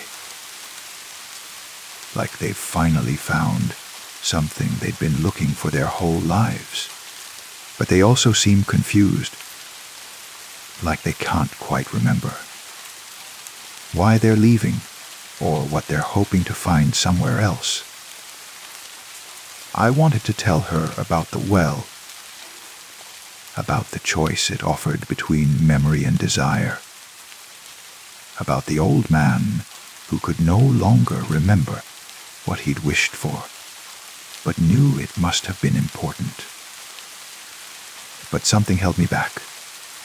Maybe a sense that the well's existence was supposed to remain hidden. Or maybe just an understanding that some discoveries need to be made individually rather than shared.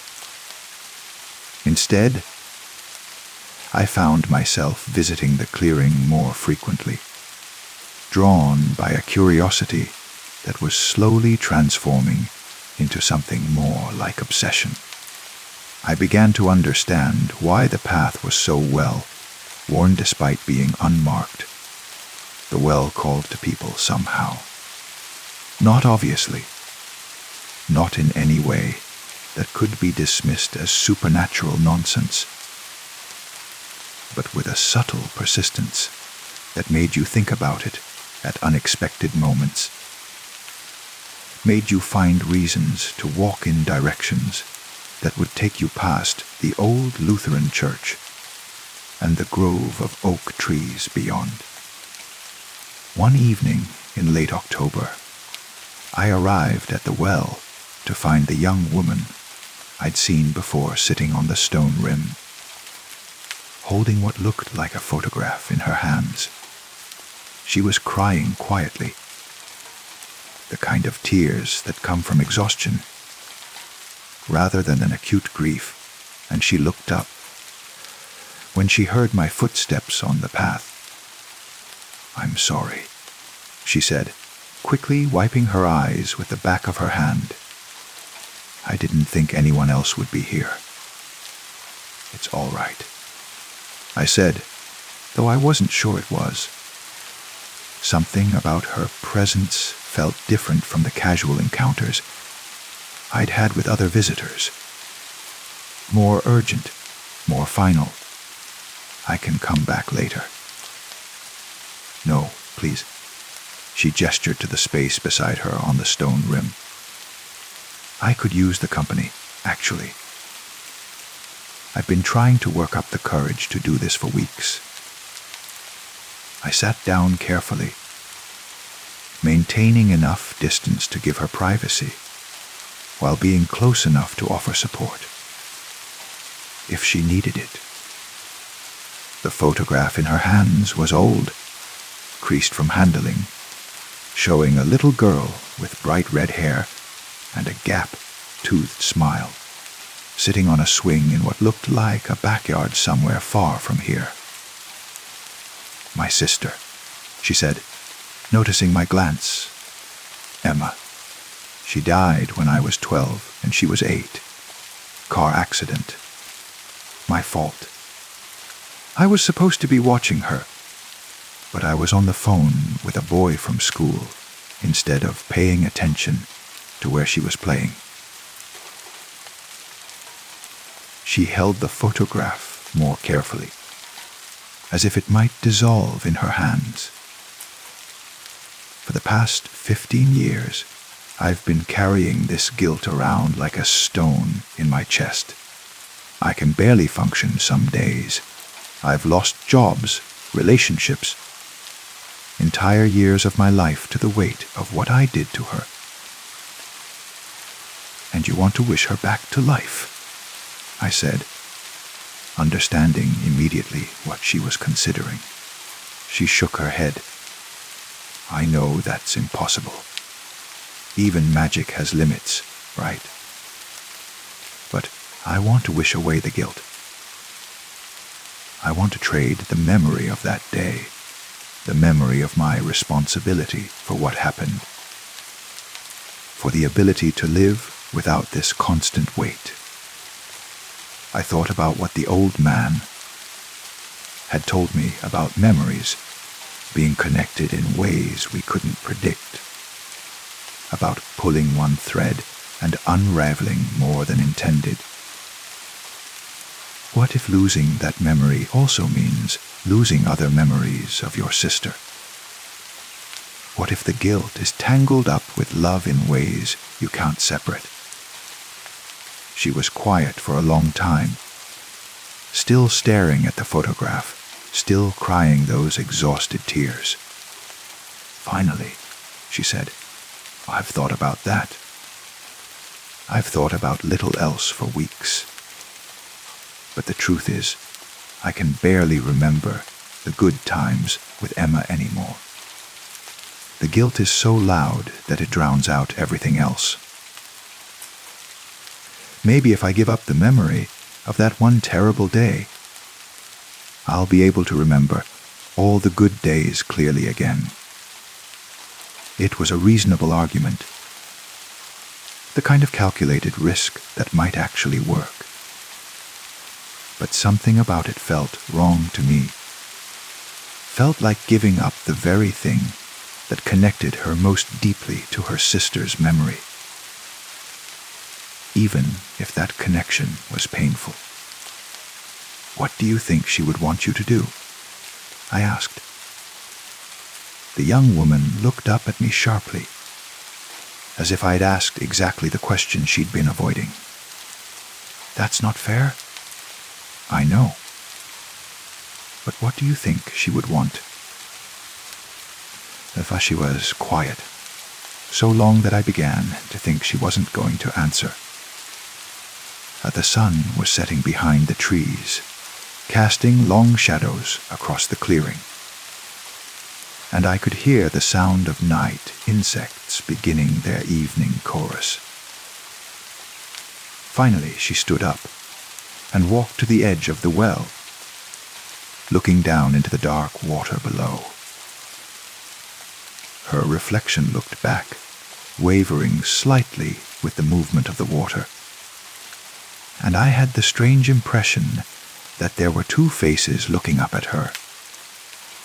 Her own and another, younger face with bright red hair and a gap-toothed smile. "She would want me to remember," she said, her voice barely above a whisper. "All of it. The good and the bad, and the terrible responsibility of loving someone so much that losing them feels like losing yourself." She folded the photograph carefully and put it back in her pocket, then turned to face me. "Thank you for asking the right question." I watched her walk back down the path toward town, carrying her grief, but also carrying her love, carrying the full weight of memory, even though it was almost too much to bear. And I understood, finally, why the well was both a blessing and a curse. Why the old man couldn't remember what he'd wished for, but kept coming back to help other people make the same impossible choice. The well offered escape from pain, but pain was often the only proof we had that love had existed, that loss mattered, that our connections to other people were real and deep and worth preserving, even when they hurt. I sat by the well until the stars came out, thinking about the memories I treasured most, about the grief and joy that were so thoroughly intertwined in my life that I couldn't imagine separating them. And I realized that I didn't want to make a wish after all. Some things were too precious to trade away, even for everything else I thought I wanted. Especially for everything else I thought I wanted. Story 8. The game always starts the same way, with Emma's voice drifting up from the living room, like a bell calling me to prayer. Ready or not, here I come. But today, something in her tone carries a note I haven't heard before, a tremor of excitement that sounds almost hungry, as if the seeking has become more important than the finding. I'm crouched in the upstairs hallway closet, my knees pressed against my chest in the cramped space between winter coats that still smell of last year's mothballs. The darkness is complete here, wrapping around me like velvet, and I can hear my own heartbeat echoing off the wooden walls with the steady rhythm of anticipation. Emma's footsteps begin their familiar pattern on the hardwood floors below. Light, deliberate, methodical. She's gotten better at this game over the past few months, developing strategies that make her increasingly formidable as a seeker. No longer the impulsive 7-year-old who would give up after 30 seconds and wander off to play with her dolls. Now she hunts with the patience of someone who understands that the best hiding spots require the most thorough searching. I hear her checking the obvious places first. Behind the living room curtains, under the dining room table, in the coat closet by the front door. Each search is marked by the soft whisper of fabric being moved, furniture being shifted, doors being opened and closed with careful precision. She's learning to be systematic, to eliminate possibilities rather than simply hoping to stumble upon her quarry. The game has become our daily ritual since Mom started working the evening shift at the hospital. 3 hours every afternoon, when it's just Emma and me in the big house, with its countless nooks and shadows perfect for concealment. What started as a simple way to pass the time has evolved into something more complex, more meaningful. A shared exploration of the spaces within our home that we rarely examine in the bright chaos of normal family life. Her footsteps move toward the kitchen now, and I can track her progress by the familiar sounds of her investigation. The pantry door opening with its characteristic squeal of hinges that need oil. Cabinet doors being checked, their magnetic latches clicking with soft finality. The basement door rattling slightly as she tests the knob, though she knows I never hide down there among the spider webs and dusty storage boxes. I've been hiding in this closet for almost 10 minutes now, and the familiar ache is beginning to build in my legs from maintaining the cramped position. But there's something deeply satisfying about the sensation. The physical discomfort that proves I'm committed to the game, willing to endure minor suffering for the sake of remaining hidden.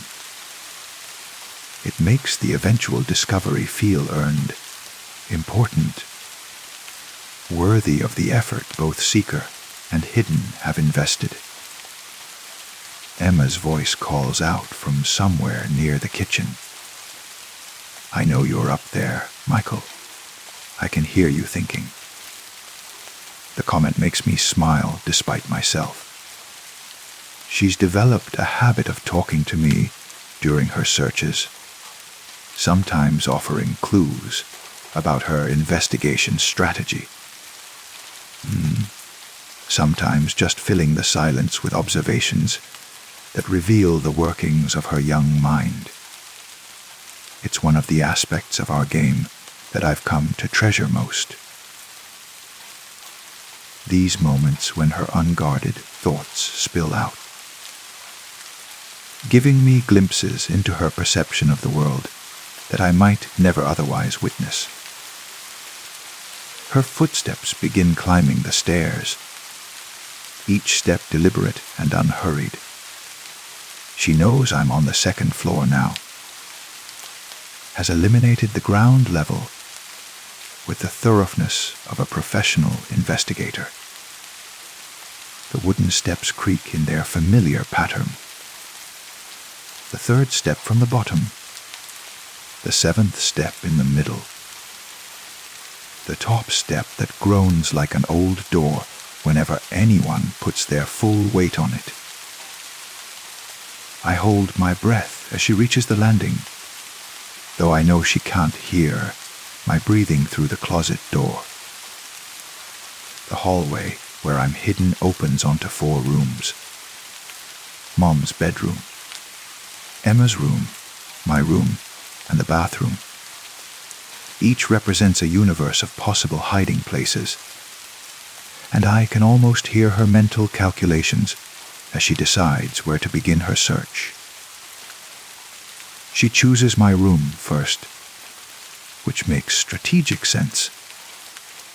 People often hide in spaces that belong to them, surrounded by familiar objects that provide psychological comfort, even in the darkness of concealment. I listen to her methodical investigation. The closet door sliding open, hangers being pushed aside with metallic whispers, the space under my desk being checked, the area behind my bookshelf examined with careful attention. My room is small and sparsely furnished, which makes it relatively quick to search.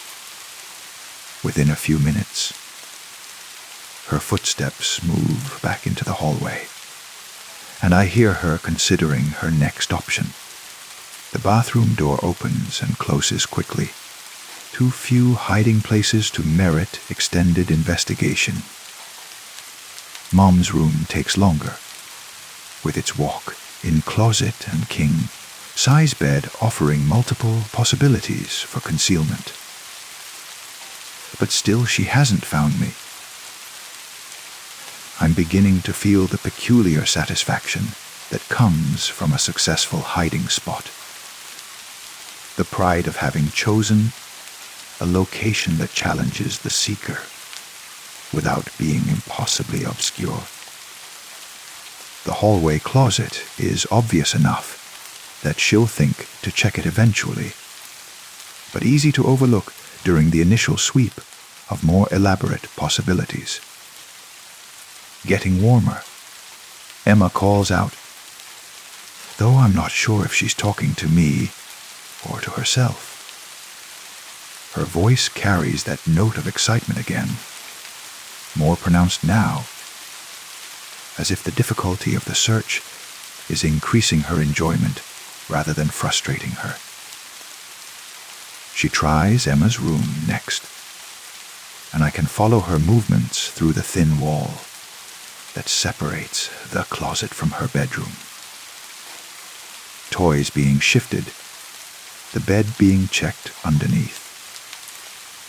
Her own small closet being examined with the expertise of someone who knows exactly how its spaces can be utilized.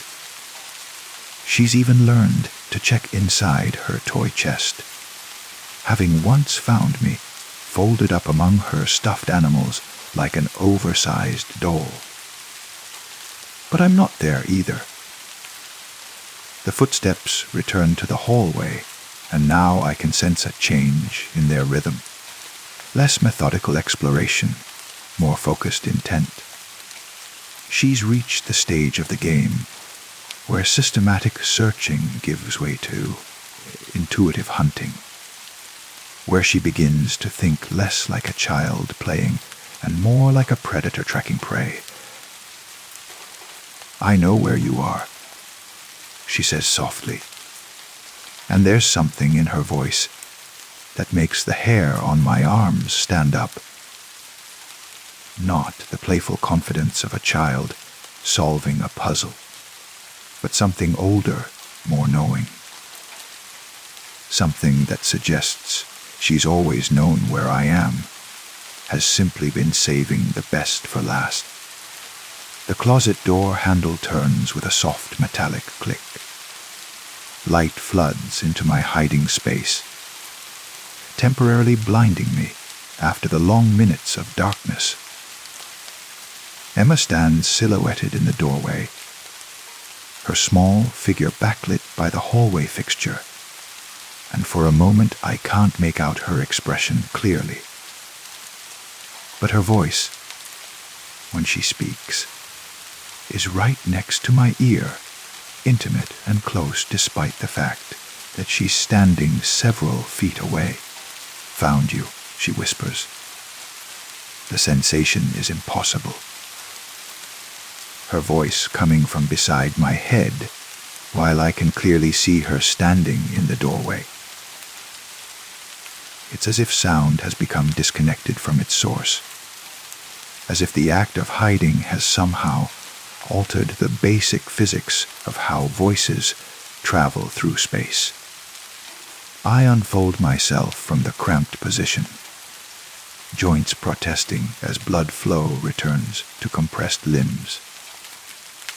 Emma steps back to give me room to exit the closet, but her eyes never leave my face.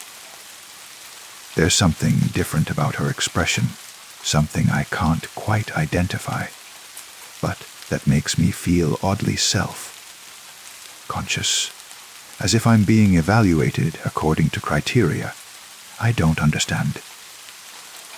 Good hiding spot, she says, but the praise feels perfunctory, automatic. Her attention seems focused on something else entirely, some aspect of the game that has nothing to do with the mechanics of hiding and seeking. Your turn to hide, I tell her, ready to begin the process of counting, while she finds her own place of concealment. But Emma shakes her head with the kind of certainty that brooks no argument. I want to seek again, she says. I'm getting better at it. There's pride in her voice, but also something else. A hunger that makes me think of the way she sometimes stares at puzzles, not just wanting to solve them, but needing to understand how all the pieces fit together. The game has become more than entertainment for her. It's become a skill she's developing, a talent she's nurturing with the dedication that some children bring to music or sports. Don't you want to turn to hide? I ask, though part of me is already looking forward to finding another challenging location. The game has become addictive for me as well. Each successful hiding spot a small victory that validates my understanding of the house's secret spaces. Later, Emma says, "Right now, I want to see if I can find you faster." She returns downstairs to begin her counting, leaving me to search for a new hiding place. But as I move through the upstairs hallway, considering my options, I can't shake the feeling that something about our game has changed. Emma's enthusiasm has taken on an edge that feels less playful and more purposeful, as if she's practicing for something beyond simple entertainment. I choose the linen closet this time, squeezing myself between shelves of towels and bedsheets that smell of lavender fabric softener. The space is even more cramped than the coat closet, forcing me into a position where my spine is pressed against the back wall and my knees are drawn up nearly to my chest. But the discomfort seems appropriate somehow, a physical reminder that the game is becoming more serious, more challenging. Emma's counting drifts up from below, but the numbers sound different this time. Instead of the rapid, sing-song recitation of a child eager to begin seeking, her voice is measured, deliberate, as if each number carries special significance. 98, 897, 96. She's counting backwards, which is strange. We've never established that as part of our rules, and it gives the familiar ritual an ominous quality that makes me shift uncomfortably in my hiding place. Backwards counting feels like a countdown, like preparation for something to begin, rather than time being given for preparation to be completed. Ready or not, here I come. Her footsteps begin immediately, but this time there's no systematic search of the ground floor. Instead, she heads directly for the stairs, taking them two at a time, with the confidence of someone who knows exactly where they're going. The purposefulness of her movement is unsettling, suggesting that she's already eliminated the need for methodical investigation. She reaches the second floor and pauses on the landing, but not in the way someone might pause to consider their options. This feels more like someone savoring a moment, taking time to appreciate the anticipation before the inevitable conclusion. "I can hear your heartbeat," she says softly, and impossibly, I believe her. My pulse has indeed accelerated, partly from the cramped position and partly from a growing unease I can't quite rationalize. The game feels different this time, charged with an energy that has nothing to do with childhood play. Emma's voice carries that same hungry note I heard earlier, but stronger now, more pronounced.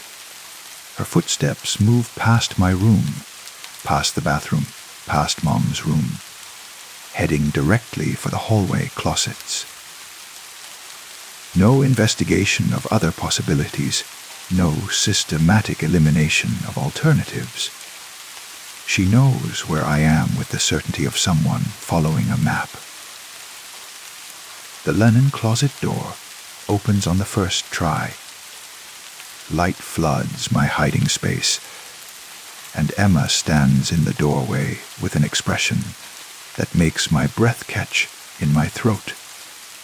It's still her face, still my 7-year-old sister, but there's something ancient in her eyes, something that understands games older and more complex than simple hide and seek. "Found you," she whispers, and again her voice seems to come from right beside my ear, despite her position several feet away.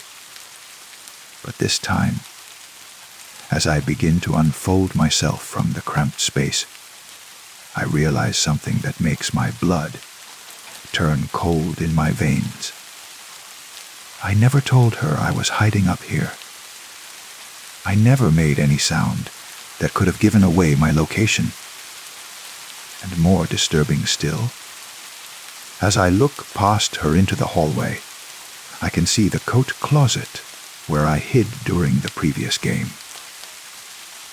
The door is standing wide open, and crammed inside among the winter coats is a figure that looks exactly like me. Emma follows my gaze and smiles with the satisfaction of someone whose collection has grown by one more piece. "I'm getting really good at seeking," she says, and her voice comes from everywhere and nowhere, surrounding me like water closing over my head. "Soon I'll have found everyone who's ever tried to hide from me." The figure in the coat closet turns its head toward us with the jerky motion of something that was never meant to move, and its eyes meet mine with the hollow recognition of a reflection that has learned to think for itself. "Want to play again?" Emma asks, but I understand now that the question is rhetorical. Some games, once begun, continue playing themselves long after the original players have forgotten they're still participating. And some seekers, once they develop a taste for finding, discover that the world is full of things that don't even know they're hidden. I feel myself being drawn back into the linen closet, compelled by rules I never agreed to follow. And as the door closes behind me, I hear Emma beginning her count again. 199, 98, in the darkness. I can hear other voices joining hers, the whispered counting of all the previous games. All the other players who thought they were just hiding for fun, never realizing they were being collected, preserved, added to a game that spans dimensions beyond the simple geography of a house. The counting continues, and somewhere in its rhythm, I begin to understand that I've been found in ways that have nothing to do with physical location. Emma has learned to seek things that were never hiding, and she's very, very good at it.